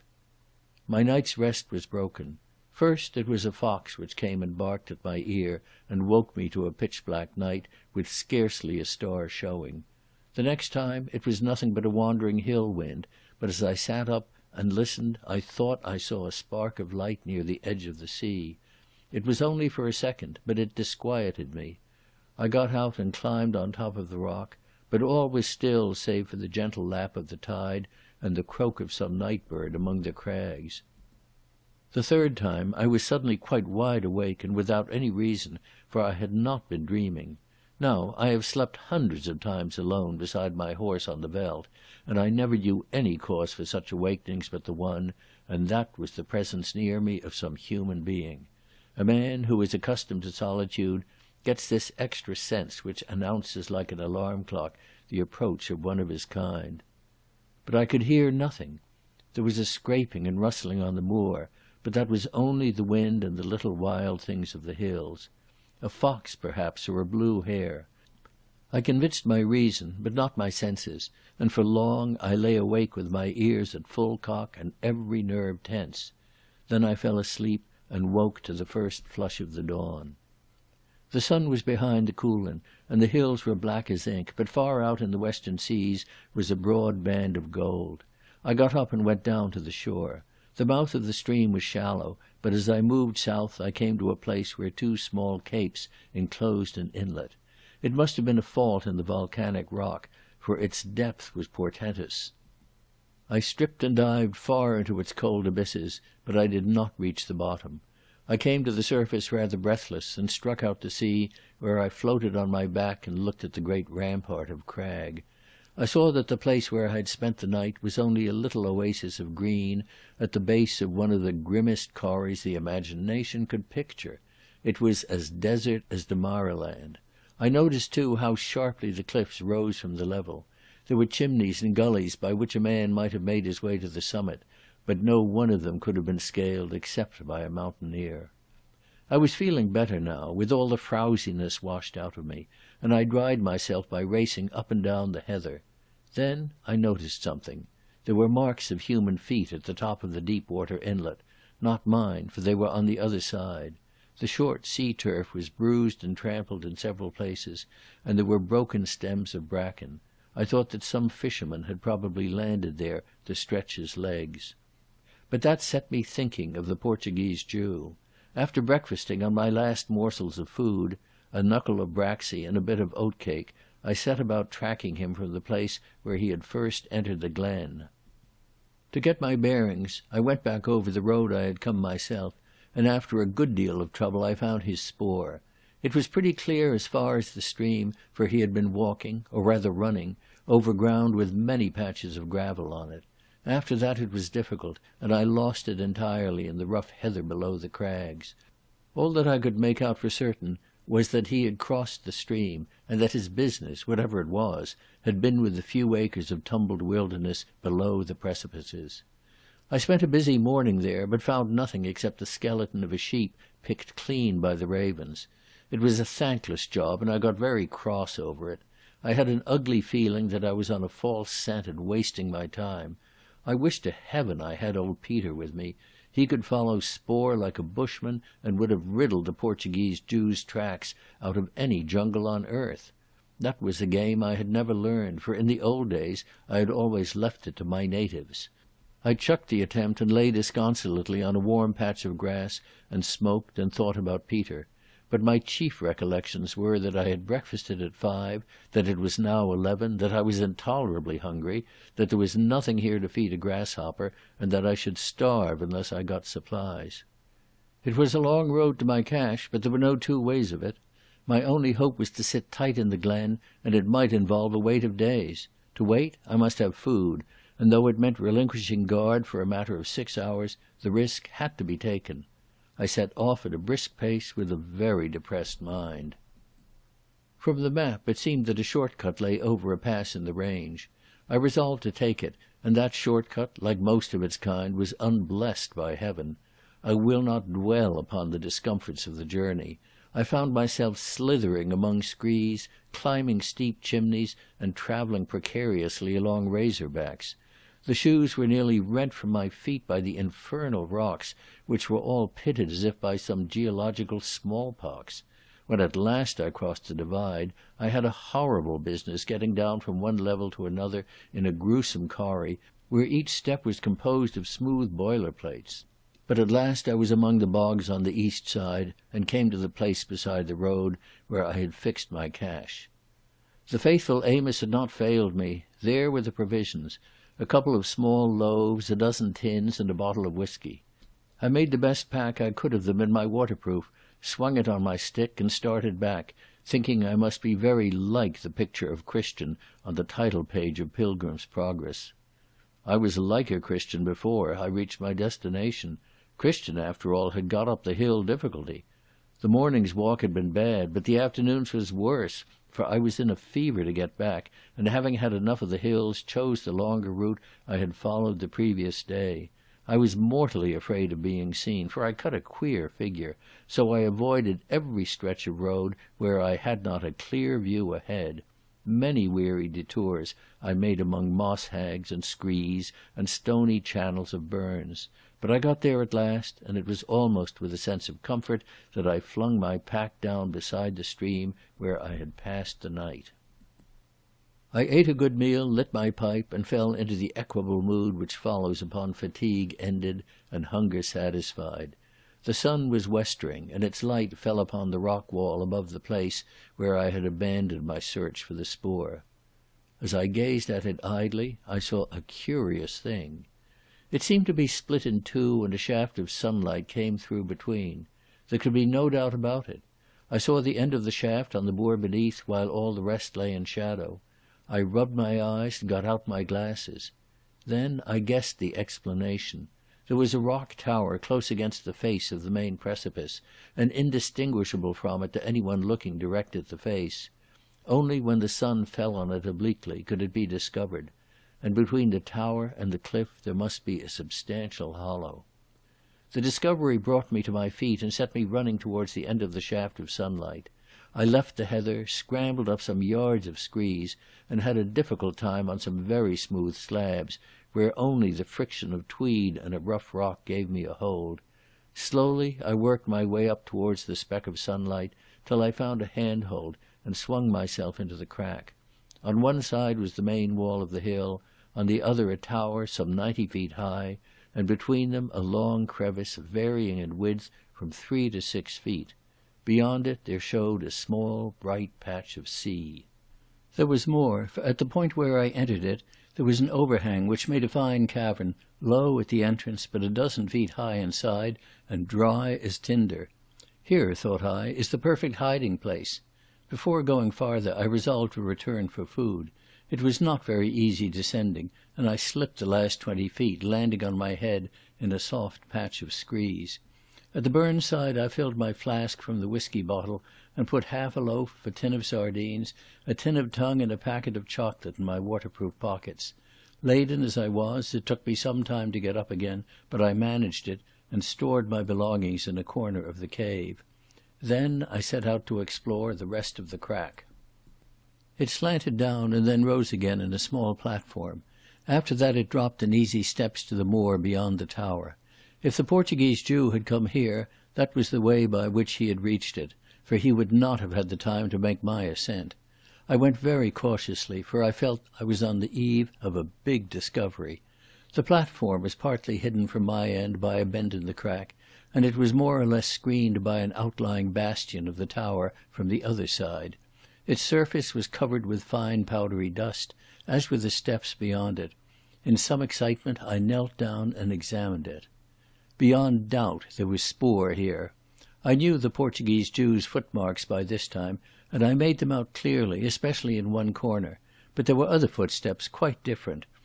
The one showed the rackets of rough country boots, the others were from unnailed soles. Again I longed for Peter to make certain, though I was pretty sure of my conclusions. The man I had followed had come here, and he had not stayed long. Someone else had been here, probably later, for the unnailed shoes overlaid the rackets. The first man might have left a message for the second. Perhaps the second was that human presence, of which I had been dimly conscious in the night time. I carefully removed all traces of my own footmarks, and went back to my cave. My head was humming with my discovery. I remembered Gresson's word to his friend, "Tomorrow night." As I read it, the Portuguese Jew had taken a message from Gresson to someone, and that someone had come from somewhere and picked it up. The message contained an assignation for this very night. I had found a point of observation, for no one was likely to come near my cave, which was reached from the moor by such a toilsome climb. There I should bivouac and see what the darkness brought forth. I remember reflecting on the amazing luck which had so far attended me. As I looked from my refuge at the blue haze of twilight creeping over the waters, I felt my pulses quicken with a wild anticipation. Then I heard a sound below me and craned my neck round the edge of the tower. A man was climbing up the rock by the way I had come. Chapter 7. I Hear of the Wild Birds. I saw an old green felt hat, and below it lean twig-clad shoulders.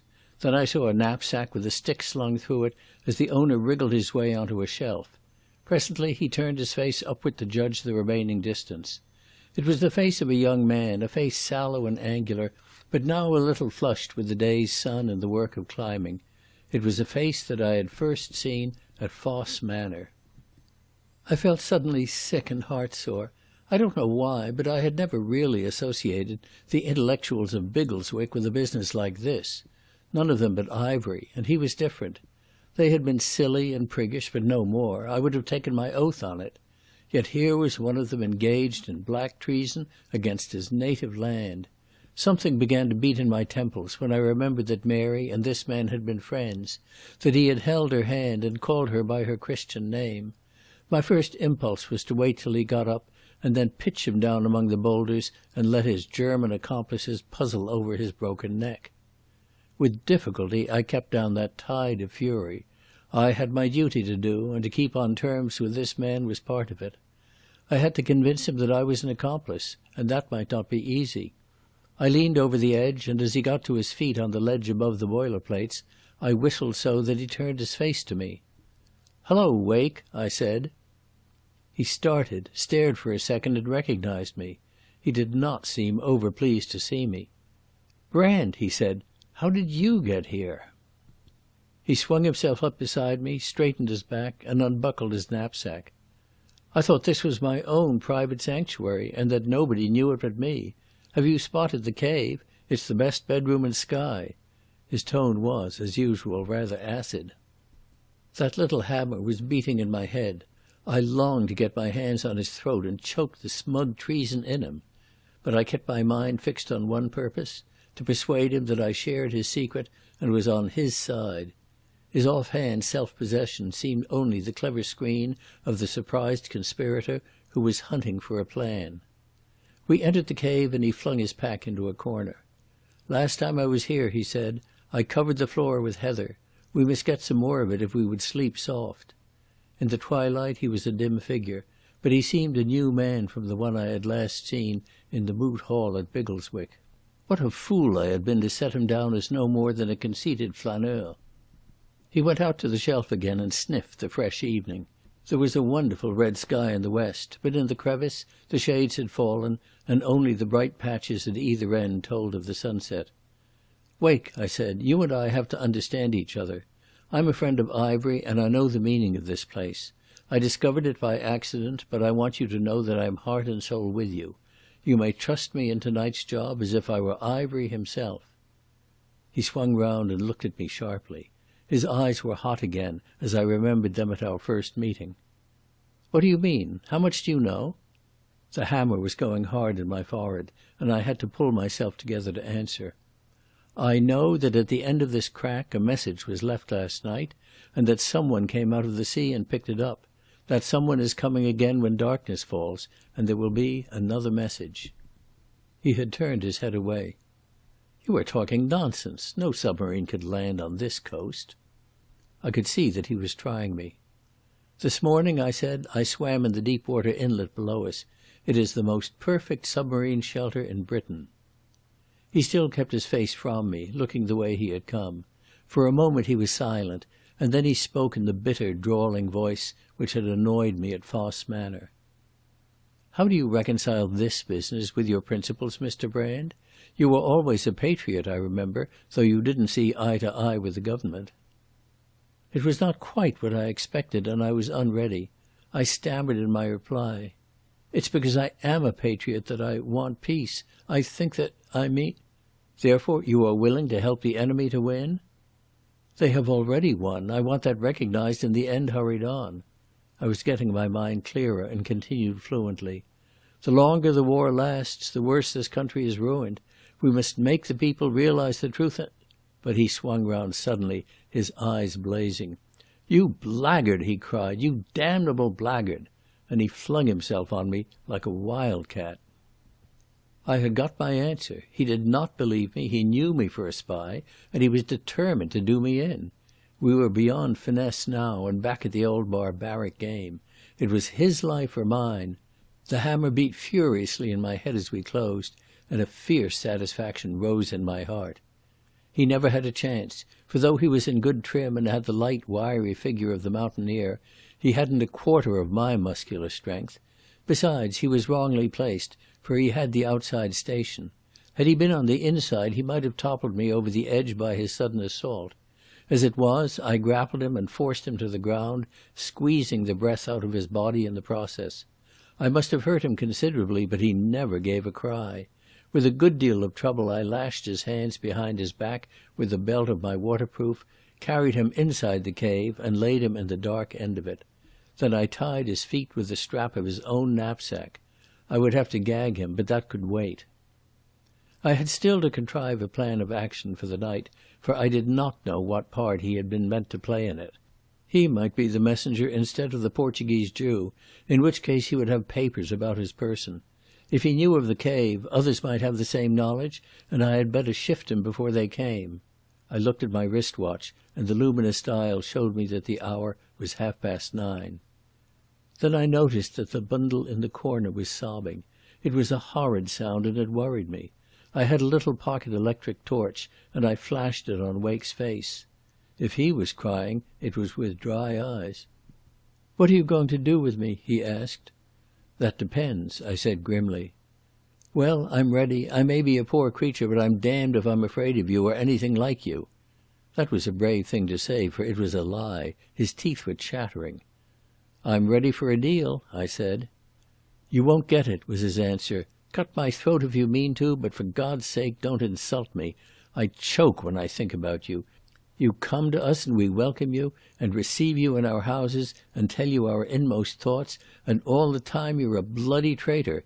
You want to sell us to Germany. You may win now, but by God your time will come. That is my last word to you, you swine." The hammer stopped beating in my head. I saw myself suddenly as a blind, preposterous fool. I strode over to Wake, and he shut his eyes as if he expected a blow.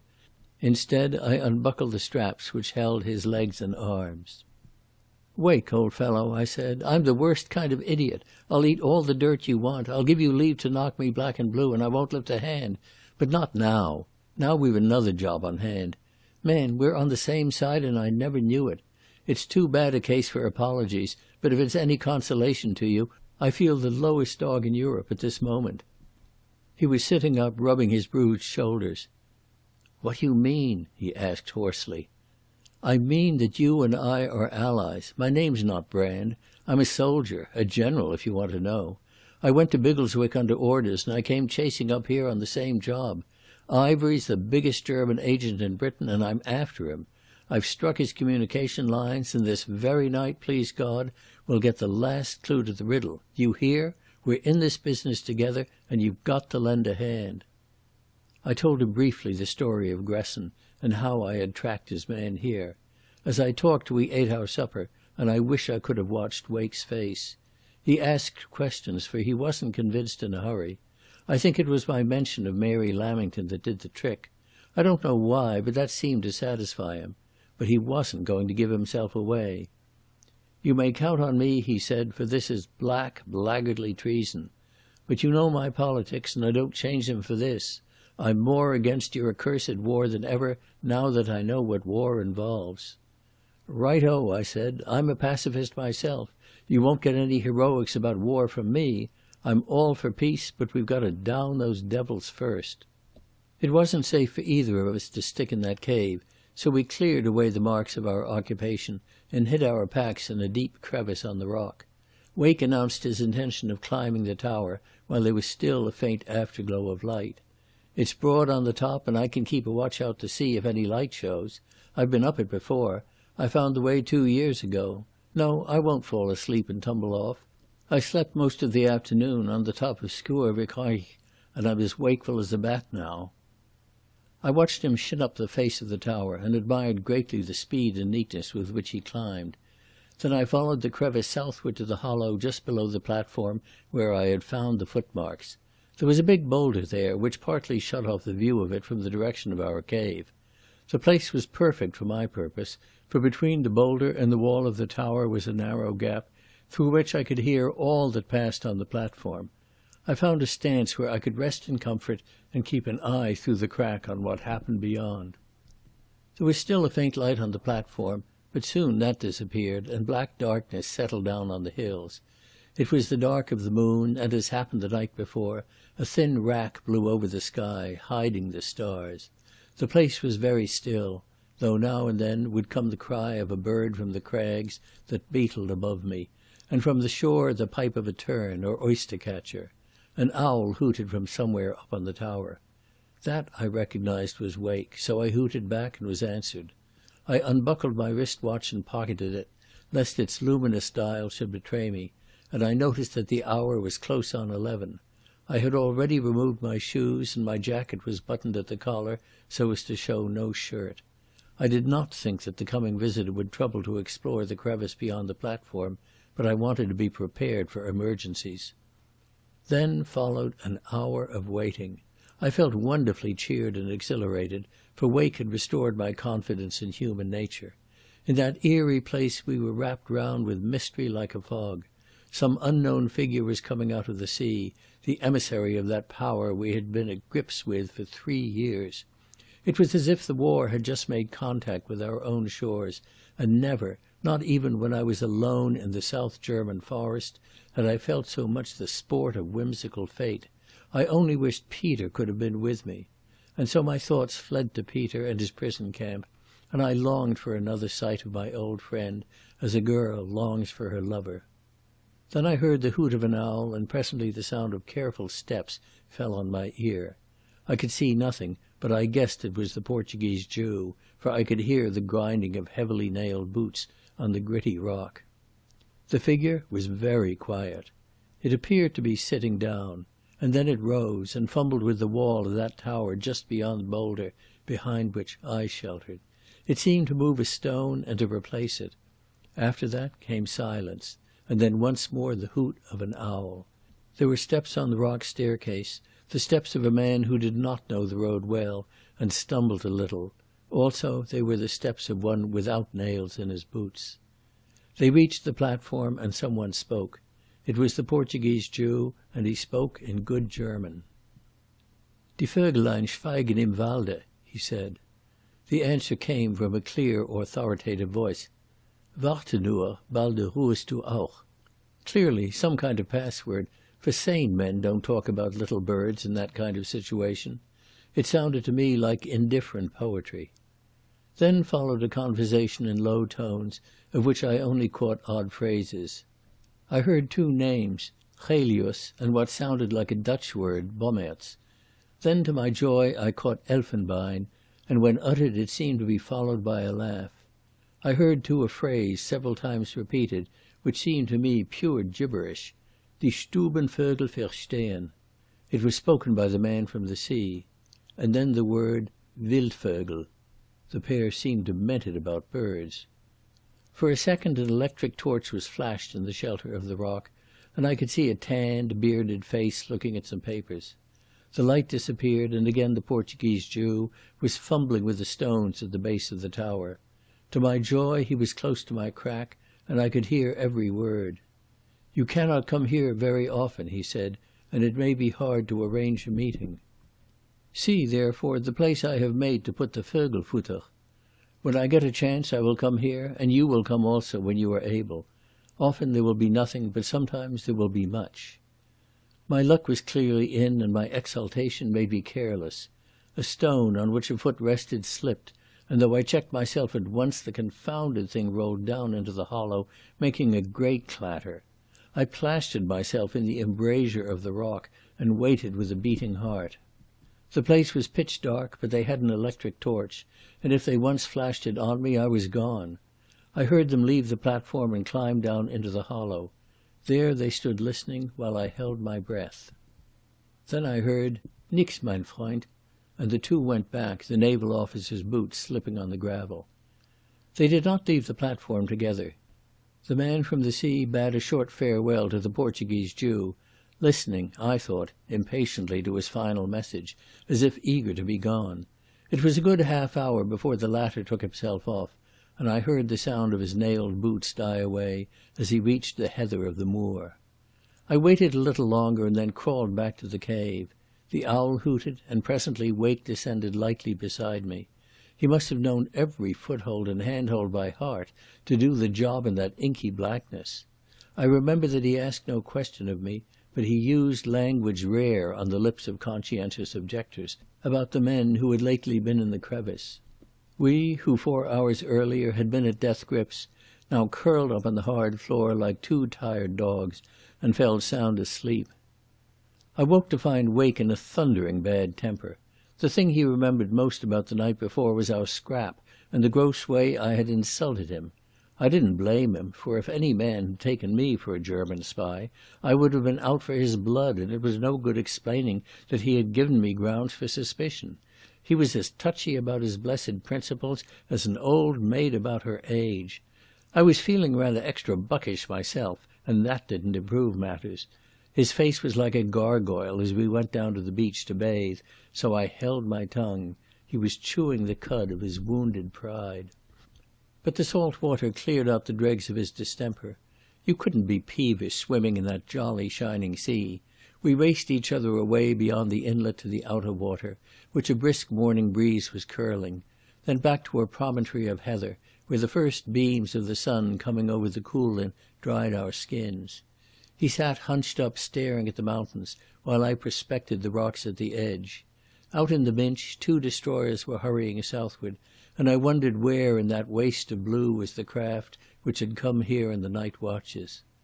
I found the spoor of the man from the sea quite fresh on a patch of gravel above the tide mark. "There's our friend of the night," I said. "I believe the whole thing was a whimsy," said Wake, his eyes on the chimney of Sgurd Yarg. "They were only 2 natives, poachers perhaps, or tinkers." "They don't speak German in these parts." "It was Gaelic, probably." "What do you make of this, then?" and I quoted the stuff about birds with which they had greeted each other. Wake looked interested. "That's Über allen Gipfeln. Have you ever read Goethe?" "Never a word. And what do you make of that?" I pointed to a flat rock below tide mark, covered with a tangle of seaweed. It was of a softer stone than the hard stuff of the hills, and someone had scraped off half the seaweed and a slice of the side. That wasn't done yesterday morning, for I had my bath here. Wake got up and examined the place. He nosed about in the crannies of the rocks lining the inlet and got into the water again to explore better. When he joined me, he was smiling. "I apologize for my scepticism," he says. "There's been some petrol-driven craft here in the night. I can smell it, for I have a nose like a retriever. I dare say you're on the right track. Anyhow, though you seem to know a bit about German, you could scarcely invent immortal poetry." We took our belongings to a green crook of the burn and made a very good breakfast. Wake had nothing in his pack but plasmon biscuits and raisins, for that, he said, was his mountaineering provender, but he was not averse to sampling my tinned stuff. He was a different-sized fellow out in the hills from the anaemic intellectual of Biggleswick. He had forgotten his beastly self-consciousness and spoke of his hobby with a serious passion. It seemed he had scrambled about everywhere in Europe, from the Caucasus to the Pyrenees. I could see he must be good at the job, for he didn't brag of his exploits. It was the mountains that he loved, not wriggling his body up hard places. The Coolin, he said, were his favourites, for on some of them you could get 2,000 feet of good rock. We got our glasses on the face of Sgurr Alister, and he sketched out for me the various ways of getting to its grim summit. The Coolin and the Dolomites for him, for he had grown tired of the Chamonix Aiguilles. I remember he described with tremendous gusto the joys of early dawn in Tyrol, when you ascended through acres of flowery meadows to a tooth of clean white limestone against a clean blue sky. He spoke, too, of the little wild hills in the Bavarian Wettersteingebirge, and of a guide he had picked up there and trained to do the job. They called him Sebastian Buchwieser. He was the jolliest boy you ever saw, and as clever on crags as a chamois. He's probably dead by now, dead in a filthy Jaeger battalion. That's you and your accursed war. "Well, we've got to get busy and end it in the right way," I said, "and you've got to help, my lad." He was a good draftsman, and with his assistance I drew a rough map of the crevice where we had roosted for the night, giving its bearings carefully in relation to the burn and the sea. Then I wrote down all the details about Gresson and the Portuguese Jew, and described the latter in minute detail. I described, too, most precisely, the cache where it had been arranged that the messages should be placed. That finished my stock of paper, and I left the record of the oddments overheard of the conversation for a later time. I put the thing in an old leather cigarette case I possessed and handed it to Wake. "You've got to go straight off to the Kyle and not waste any time on the way. Nobody suspects you, so you can travel any road you please. When you get there, you ask for Mr. Andrew Amos, who has some government job in the neighbourhood. Give him that paper from me. He'll know what to do with it all right. Tell him I'll get somehow to the Kyle before midday the day after tomorrow. I must cover my tracks a bit, so I can't come with you, and I want that thing in his hands just as fast as your legs will take you. If anyone tries to steal it from you, for God's sake eat it. You can see for yourself that it's devilish important." "I shall be back in England in 3 days," he said. "Any message for your other friends?" "Forget all about me. You never saw me here. I'm still Brand, the amiable colonial studying social movements. If you meet Ivory, say you heard of me on the Clyde, deep in sedition. But if you see Miss Lamington, you can tell her I'm past the hill difficulty. I'm coming back as soon as God will let me, and I'm going to drop right into the Biggleswick push. Only this time I'll be a little more advanced in my views. You needn't get cross. I'm not saying anything against your principles. The main point is that we both hate dirty treason." He put the case in his waistcoat pocket. "I'll go round Garsbane," he said, "and over by Camisonary. I'll be at the Kyle long before evening. I meant anyhow to sleep at Broadford tonight. Goodbye, Brand, for I've forgotten your proper name. You're not a bad fellow, but you've landed me in melodrama for the first time in my sober existence. I have a grudge against you for mixing up the Coolin with a shilling shocker. You've spoiled their sanctity." "You've got the wrong notion of romance," I said. "Why, man, last night for an hour you were in the front line, the place where the enemy forces touch our own. You were over the top. You were in no man's land." He laughed. "That is one way to look at it." And then he stalked off, and I watched his lean figure till it was round the turn of the hill. All that morning I smoked peacefully by the burn, and let my thoughts wander over the whole business. I had got precisely what Blenkiron wanted, a post office for the enemy. It would need careful handling, but I could see the juiciest lies passing that way to the Grosses Hauptquartier. Yet I had an ugly feeling at the back of my head that it had all been too easy, and that Ivery was not the man to be duped in this way for long. That set me thinking about the queer talk on the crevice. The poetry stuff I dismissed as the ordinary password, probably changed every time. But who were Helios and Bommaerts, and what in the name of goodness were the wild birds and the cage birds? Twice in the past 3 years I had had 2 such riddles to solve, Scudder's scribble in his pocket-book and Harry Bullivant's 3 words. I remembered how it had only been by constant chewing at them that I had got a sort of meaning, and I wondered if fate would some day expound this puzzle also. Meanwhile I had to get back to London as inconspicuously as I had come. It might take some doing, for the police, who had been active in Morven, might be still on the track, and it was essential that I should keep out of trouble and give no hint to Gresson and his friends that I had been so far north. However, that was for Amos to advise me on, and about noon I picked up my waterproof with its bursting pockets and set off on a long detour up the coast. All that blessed day I scarcely met a soul. I passed a distillery which seemed to have quit business, and in the evening came to a little town on the sea where I had a bed and supper in a superior kind of public house. Next day I struck southward along the coast and had 2 experiences of interest. I had a good look at Ranna and observed that the Tobermory was no longer there. Gresson had only waited to get his job finished. He could probably twist the old captain any way he wanted. The second was that at the door of a village smithy I saw the back of the Portuguese Jew. He was talking Gaelic this time, good Gaelic it sounded, and in that knot of idlers he would have passed for the ordinariest kind of gillie. He did not see me, and I had no desire to give him the chance, for I had an odd feeling that the day might come when it would be good for us to meet as strangers. That night I put up boldly in the inn at Broadford, where they fed me nobly on fresh sea trout, and I first tasted an excellent liqueur made of honey and whisky. Next morning I was early afoot, and well before midday was in sight of the narrows of the Kyle and the 2 little stone clachans which face each other across the strip of sea. About 2 miles from the place at a turn of the road I came upon a farmer's gig, drawn up by the wayside, with the horse cropping the moorland grass. A man sat on the bank smoking, with his left arm hooked in the reins. He was an oldish man with a short, square figure, and a woolen comforter enveloped his throat. Chapter 8. The Adventures of a Bagman. "You're punctual to time, Mr. Brand," said the voice of Amos, "but losh, man, what have ye done to your breeks? And your wits? You're no just very respectable in your appearance." I wasn't.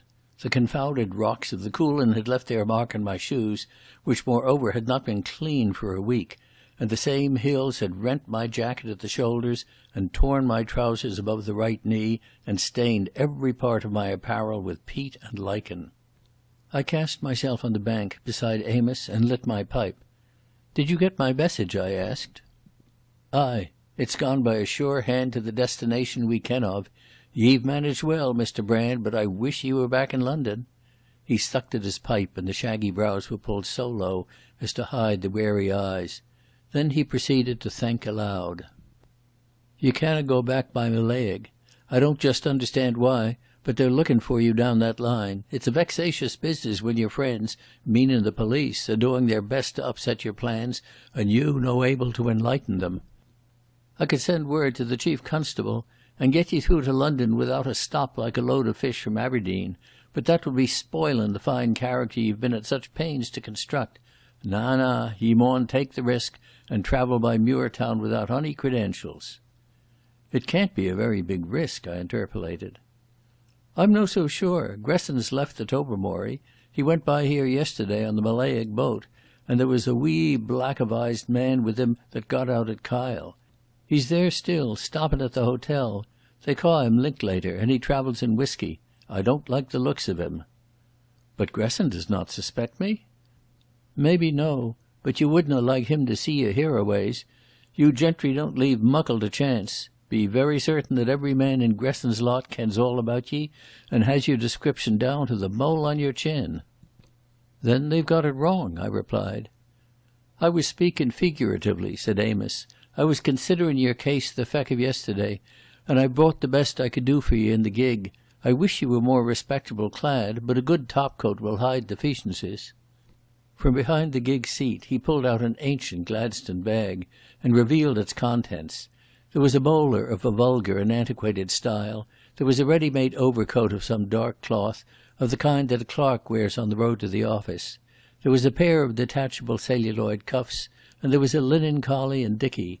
Also there was a small hand-case, such as bagmen carry on their rounds. "That's your luggage," said Amos with pride. "That wee bag's full of samples. You'll mind I took the precaution of measuring ye in Glasgow, so the things'll fit. You've got a new name, Mr. Brand, and I've taken a room for ye in the hotel on the strength of it. You're Archibald McCaskey, and you're travelling for the firm of Todd, Sons and Brothers of Edinburgh. You ken the folk? They publish wee religious books that you've been trying to sell for Sabbath schools prizes to the Free Kirk ministers in Skye." The notion amused Amos, and he relapsed into the sombre chuckle which for him did duty for a laugh. I put my hat and waterproof in the bag and donned the bowler and the topcoat. They fitted fairly well. Likewise the cuffs and collar, though here I struck a snag, for I had lost my scarf somewhere in the coolin', and Amos, pelican-like, had to surrender the rusty black tie which adorned his own person. It was a queer rig, and I felt like nothing on earth in it, but Amos was satisfied. "Mr. McCaskey, sir," he said, "you're the very model of a publisher's traveller. You'd better learn a few biographical details which ye may be forgotten. You're an Edinburgh man, but ye were some years in London, which explains the way ye speak. Ye bide at 6 Russell Street, off the Meadows, and ye're an elder in the Nethergate U.F. Kirk. Have ye ony special taste ye could lead the crack on to, if you're engaged in conversation?" I suggested the English classics. "And very suitable. Ye can try politics, too. Ye'd better be a free trader, but converted by Lloyd George. That's a common case, and you'll need to be by ordinary common. If I was you, I would daunder about here for a bit, and no arrive at your hotel till after dark. Then you can have your supper and gang to bed. The Muirtown train leaves at 7:30 in the morning. Nah, ye can't come with me. It wouldna do for us to be seen together. If I meet ye in the street, I'll never let on I know ye." Amos climbed into the gig and jolted off home. I went down to the shore and sat among the rocks, finishing about tea-time the remains of my provisions. In the mellow gloaming I strolled into the Clachan and got a boat to put me over to the inn. It proved to be a comfortable place, with a motherly old landlady who showed me to my room and promised ham and eggs and cold salmon for supper. After a good wash, which I needed, and an honest attempt to make my clothes presentable, I descended to the meal in a coffee-room lit by a single dim paraffin lamp. The food was excellent, and as I ate, my spirits rose. In 2 days I should be back in London beside Blenkiron, and somewhere within a day's journey of Mary. I could picture no scene now without thinking how Mary fitted into it. For her sake I held Biggleswick delectable, because I had seen her there.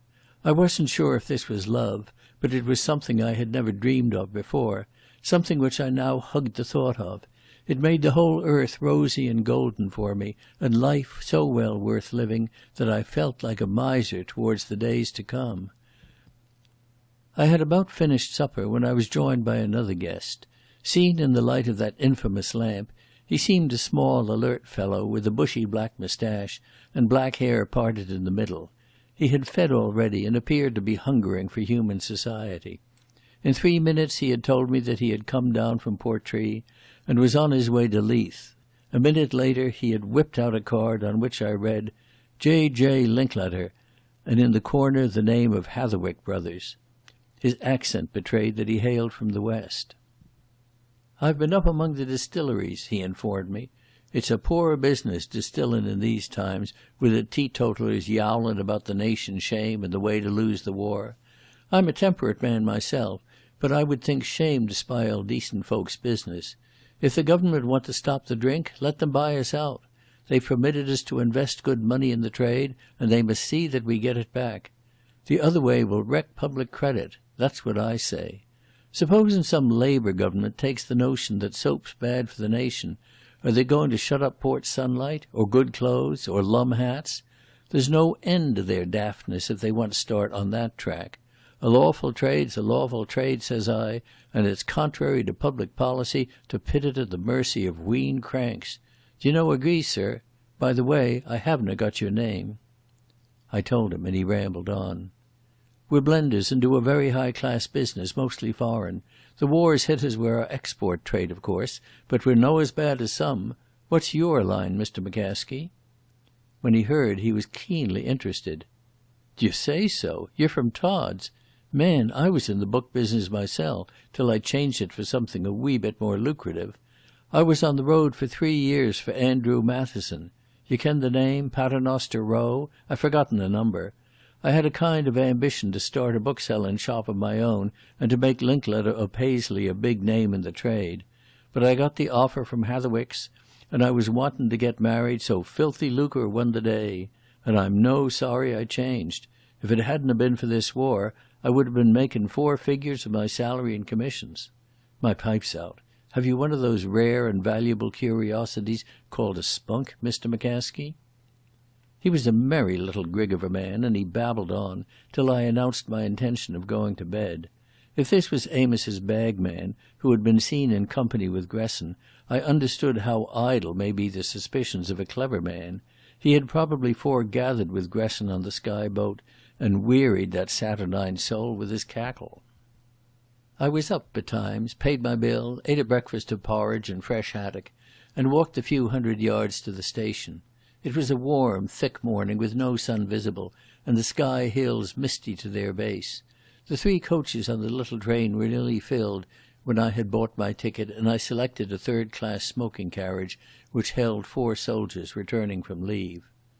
The train was already moving when a late passenger hurried along the platform and clambered in beside me.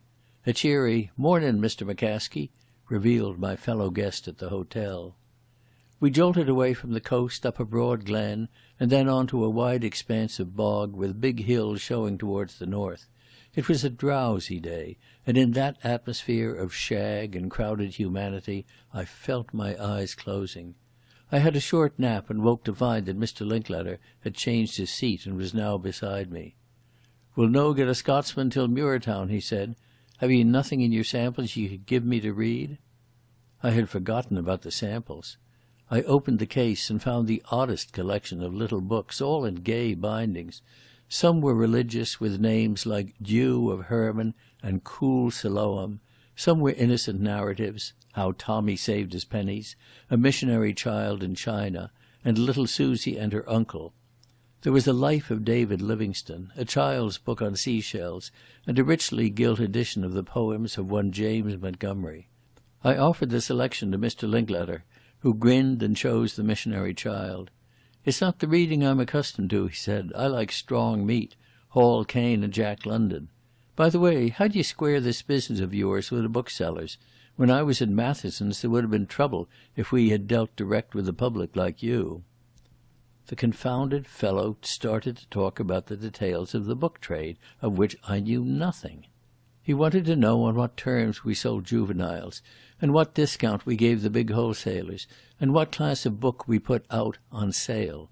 I didn't understand a word of his jargon, and I must have given myself away badly, for he asked me questions about firms of which I had never heard, and I had to make some kind of answer.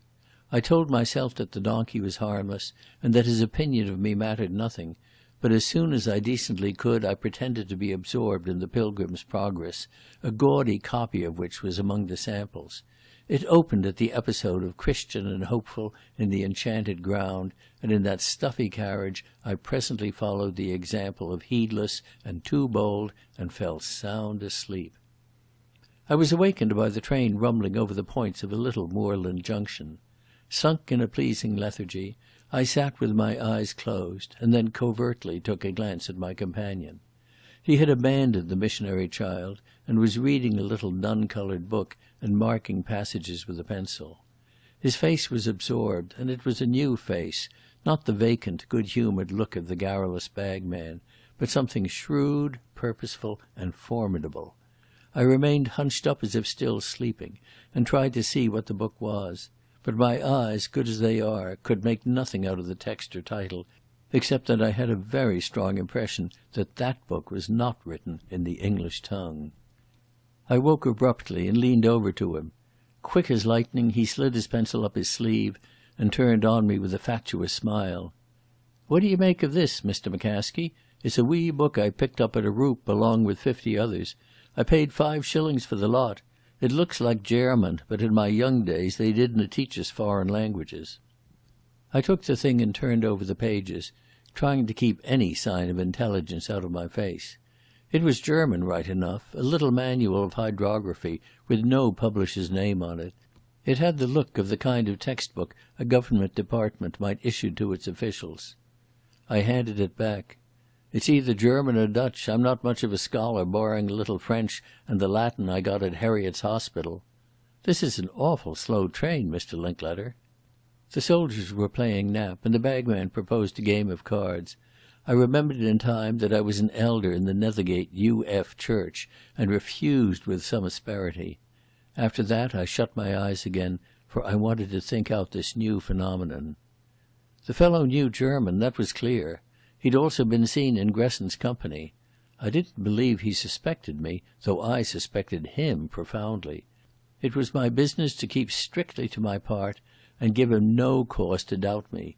He was clearly practising his own part on me, and I must appear to take him literally on his professions. So presently I woke up and engaged him in a disputatious conversation about the morality of selling strong liquors. He responded readily, and put the case for alcohol with much pointed vehemence. The discussion interested the soldiers, and one of them, to show he was on Linklater's side, produced a flask and offered him a drink. I concluded by observing morosely that the bagman had been a better man when he peddled books for Alexander Matheson, and that put the closure on the business. That train was a record. It stopped at every station, and in the afternoon it simply got tired and sat down in the middle of a moor and reflected for an hour. I stuck my head out of the window now and then and smelt the rooty fragrance of bogs, and when we halted on a bridge I watched the trout in the pools of the brown river. Then I slept and smoked alternately and began to get furiously hungry. Once I woke to hear the soldiers discussing the war. There was an argument between a lance corporal and the Camerons and a sapper private about some trivial incident on the Somme. "I tell ye I was there," said the Cameron. "We were relieving the Black Watch and Fritz was shelling the road, and we didna get up to the line till 1 o'clock in the morning. Frae Frickout Circus to the south end of the high woods is every bit of 5 mile." "Not aboon 3, said the sapper dogmatically. "Man, I've tramped it." "Same here. I took up wire every nicht for a week." The Cameron looked moodily round the company. "I wish there was another man here that kent the place. He would bear me out. These boys are no good, for they didna join till later. I tell ye, it's 5 mile."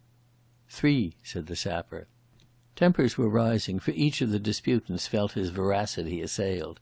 It was too hot for a quarrel, and I was so drowsy that I was heedless. "Shut up, you fools," I said. "The distance is 6 kilometres, so you're both wrong." My tone was so familiar to the men that it stopped the wrangle, but it was not the tone of a publisher's traveller. Mr. Linklater cocked his ears. "What's a kilometre, Mr. McCaskey?" he asked blandly. "Multiply by 5 and divide by 8 and you get the miles." I was on my guard now, and told a long story of a nephew who had been killed on the Somme, and how I had corresponded with the War Office about his case. "Besides," I said, "I'm a great student of the newspapers, and I've read all the books about the war. It's a difficult time, this, for us all, and if you can take a serious interest in the campaign it helps a lot. I mean working out the places on the map and reading Haig's dispatches." "Just so," he said dryly, and I thought he watched me with an odd look in his eyes. A fresh idea possessed me. This man had been in Gresson's company, he knew German, he was obviously something very different from what he professed to be. What if he were in the employ of our own secret service? I had appeared out of the void at the Kyle, and I had made but a poor appearance as a bagman, showing no knowledge of my own trade. I was in an area interdicted to the ordinary public, and he had good reason to keep an eye on my movements. He was going south, and so was I. Clearly we must somehow part company. "We change at Muirtown, don't we?" I asked. "When does the train for the south leave?" He consulted a pocket timetable. 10:33. There's generally 4 hours to wait, for we're due in at 6:15, but this old hearse will be lucky if it's in by 9. His forecast was correct. We rumbled out of the hills into the haughlands and caught a glimpse of the North Sea. Then we were hung up while a long goods train passed down the line. It was almost dark when at last we crawled into Muirtown station and disgorged our load of hot and weary soldiery. I bade an ostentatious farewell to Linklater. "Very pleased to have met you. I'll see you later on the Edinburgh train. I'm for a walk to stretch my legs and a bite of supper." I was very determined that the 10:30 for the south should leave without me.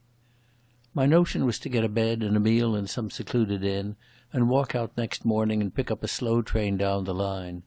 Linklater had disappeared towards the guard's van to find his luggage, and the soldiers were sitting on their packs with that air of being utterly and finally lost and neglected which characterizes the British fighting man on a journey. I gave up my ticket, and since I had come off a northern train, walked unhindered into the town. It was market night, and the streets were crowded. Blue jackets from the fleet, country folk in to shop, and every kind of military detail thronged the pavements. Fish-hawkers were crying their wares, and there was a tatterdemalion piper making the night hideous at a corner. I took a tortuous route and finally fixed on a modest-looking public-house on a back street. When I inquired for a room, I could find no one in authority, but a slatternly girl informed me that there was one vacant bed and that I could have ham and eggs in the bar. So after hitting my head violently against a crossbeam, I stumbled down some steps and entered a frowsty little place smelling of spilt beer and stale tobacco. The promised ham and eggs proved impossible. There were no eggs to be had in Muirtown that night, but I was given cold mutton and a pint of indifferent ale. There was nobody in the place but 2 farmers drinking hot whisky and water, and discussing with sombre interest the rise in the price of feeding stuffs. I ate my supper, and was just preparing to find the whereabouts of my bedroom when through the street door there entered a dozen soldiers. In a second the quiet place became a Babel. The men were strictly sober, but they were in that temper of friendliness which demands a libation of some kind. One was prepared to stand treat. He was the leader of the lot, and it was to celebrate the end of his leave that he was entertaining his pals. From where I sat I could not see him, but his voice was dominant. "What's your fancy, Jock? Beer for you, Andra?" "A pint and a dram for me. This is better than Vong Bong and Vong Rouge, Davy. Man, when I'm sitting in those estaments, as they call them, I often long for a good Scots public." The voice was familiar. I shifted my seat to get a view of the speaker, and then I hastily withdrew back. It was the Scots Fusilier I had clipped on the jaw in defending Gresson after the Glasgow meeting. But by a strange fatality he had caught sight of me. "Wha's that at the corner?" he cried, leaving the bar to stare at me. Now, it is a queer thing, but if you have once fought with a man, though only for a few seconds, you remember his face, and the scrap in Glasgow had been under a lamp. The Jock recognised me well enough. "By God," he cried, "if this is no a bit of luck. Boys, here's the man I fought with in Glasgow. You mind I tell ye about it. He laid me out, and it's my turn to do the same with him. I had a notion I was going to make a nicht of it. There's naebody can hit Geordie Hamilton without Geordie getting his ain back some day. Get up, man, for I'm going to knock the head off ye." I duly got up, and with the best composure I could muster, looked him in the face. "You're mistaken, my friend. I never clapped eyes on you before, and I never was in Glasgow in my life." "That's the damned lee," said the Fusilier. "You're the man, and if you know, you're like enough him for to need a hiding." "Confound your nonsense," I said. "I've no quarrel with you, and I've better things to do than be scrapping with a stranger in a public-house." "Have you, say? Well, I'll larn ye better. I'm going to hit ye, and then you'll have to fecht whether you want to or no. Tam, haunt my jacket, and see that my drink's no scaled." This was an infernal nuisance, for a row here would bring in the police, and my dubious position would be laid bare. I thought of putting up a fight, for I was certain I could lay out the Jock a second time, but the worst of it was that I did not know where the thing would end. I might have to fight the lot of them, and that meant a noble public shindy. I did my best to speak my opponent fair. I said we were all good friends and offered to stand drinks for the party. But the Fusilier's blood was up and he was spoiling for a row, ably abetted by his comrades. He had his tunic off now and was stamping in front of me with doubled fists. I did the best thing I could think of in the circumstances. My seat was close to the steps which led to the other part of the inn. I grabbed my hat, darted up them, and before they realized what I was doing had bolted the door behind me. I could hear pandemonium break loose in the bar. I slipped down a dark passage to another which ran at right angles to it, and which seemed to connect the street door of the inn itself with the back premises. I could hear voices in the little hall, and that stopped me short. One of them was Linkletter's, but he was not talking as Linkletter had talked. He was speaking educated English. I heard another with a Scots accent, which I took to be the landlord's, and a third which sounded like some superior sort of constable's, very prompt and official. I heard one phrase, too, from Linkletter. He calls himself McCaskey. Then they stopped, for the turmoil from the bar had reached the front door. The Fusilier and his friends were looking for me by the other entrance. The attention of the men in the hall was distracted, and that gave me a chance. There was nothing for it but the back door. I slipped through it into a courtyard and almost tumbled over a tub of water. I planted the thing so that anyone coming that way would fall over it. A door led me into an empty stable, and from that into a lane. It was all absurdly easy, but as I started down the lane I heard a mighty row and the sound of angry voices. Someone had gone into the tub, and I hoped it was Linkletter. I had taken a liking to that Fusilier jock. There was the beginning of a moon somewhere, but that lane was very dark. I ran to the left, for on the right it looked like a cul-de-sac. That brought me into a quiet road of 2-storied cottages, which showed at one end the lights of a street. So I took the other way, for I wasn't going to have the whole population of Muirtown on the hue and cry after me. I came into a country lane, and I also came into the van of the pursuit, which must have taken a short-cut. They shouted when they saw me, but I had a small start and legged it down that road in the belief that I was making for open country. That was where I was wrong. The road took me round to the other side of the town, and just when I was beginning to think I had a fair chance, I saw before me the lights of a signal box, and a little to the left of it the lights of the station. In half an hour's time the Edinburgh train would be leaving, but I had made that impossible. Behind me I could hear the pursuers, giving tongue like hound puppies, for they had attracted some pretty drunken gentlemen to their party. I was badly puzzled where to turn, when I noticed outside the station a long line of blurred lights, which could only mean a train with the carriage blinds down. It had an engine attached and seemed to be waiting for the addition of a couple of trucks to start. It was a wild chance, but the only one I saw. I scrambled across a piece of waste ground, climbed an embankment, and found myself on the metals. I ducked under the couplings and got on the far side of the train, away from the enemy. Then, simultaneously, two things happened. I heard the yells of my pursuers a dozen yards off, and the train jolted into motion. I jumped on the footboard and looked into an open window. The compartment was packed with troops, 6 aside and 2 men sitting on the floor, and the door was locked. I dived head foremost through the window and landed on the neck of a weary warrior who had just dropped off to sleep. While I was falling, I made up my mind on my conduct. I must be intoxicated, for I knew the infinite sympathy of the British soldier towards those thus overtaken. They pulled me to my feet, and the man I had descended on rubbed his skull and blasphemously demanded explanations. "Gentlemen," I hiccuped, "apologize. I was late for this blighted train, and I must be in Edinburgh tomorrow, or I get the sack.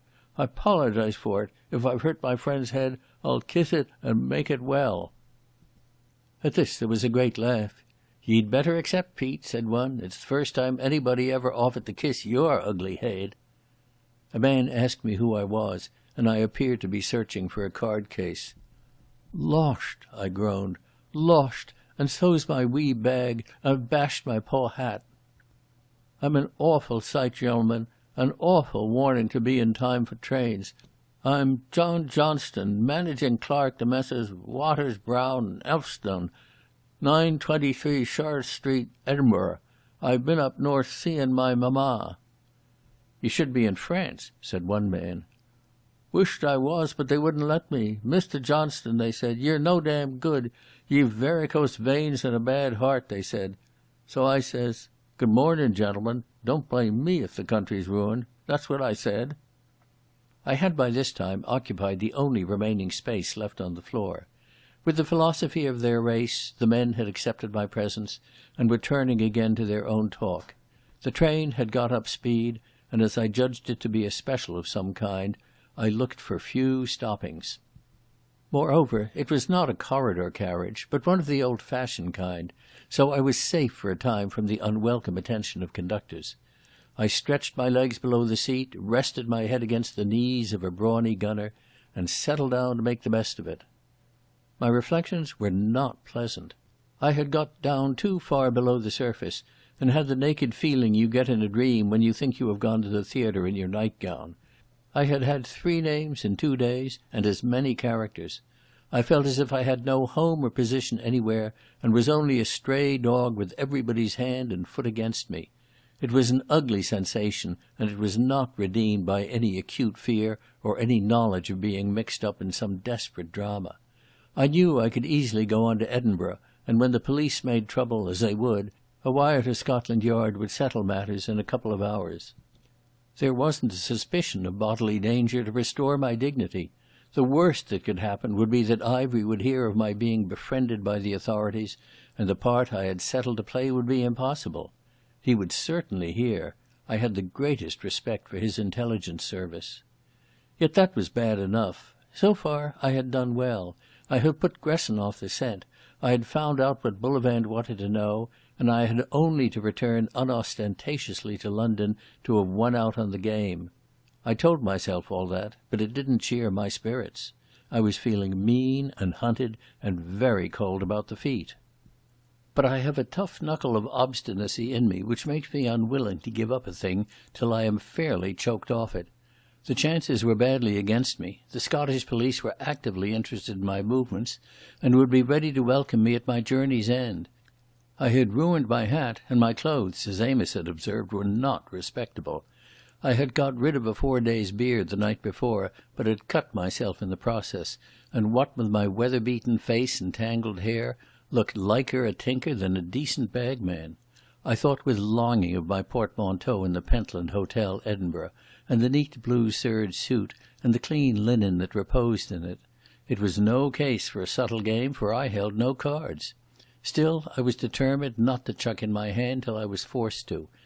If the train stopped anywhere, I would get out, and trust to my own wits and the standing luck of the British Army for the rest. The chance came just after dawn, when we halted at a little junction. I got up yawning and tried to open the door, till I remembered it was locked. Thereupon I stuck my legs out of the window on the side away from the platform, and was immediately seized upon by a sleepy Seaforth who thought I contemplated suicide. "Let me go," I said. "I'll be back in a jiffy." "Let him gang, Jock," said another voice.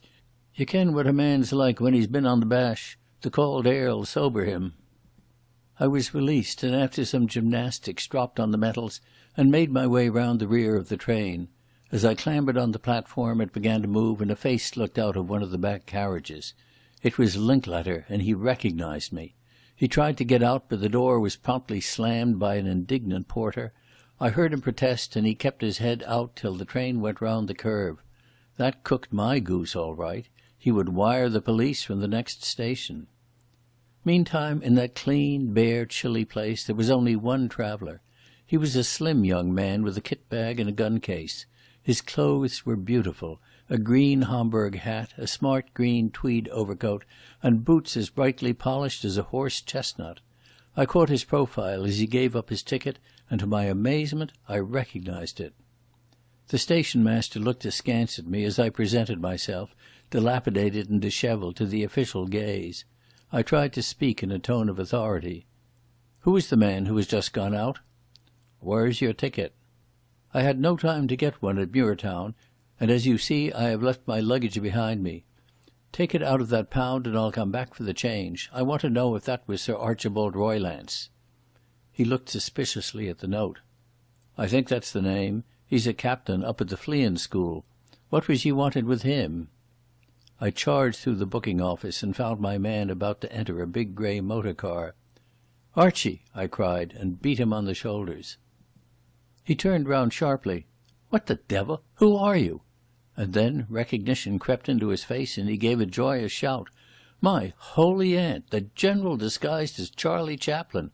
Can I drive you anywhere, sir?"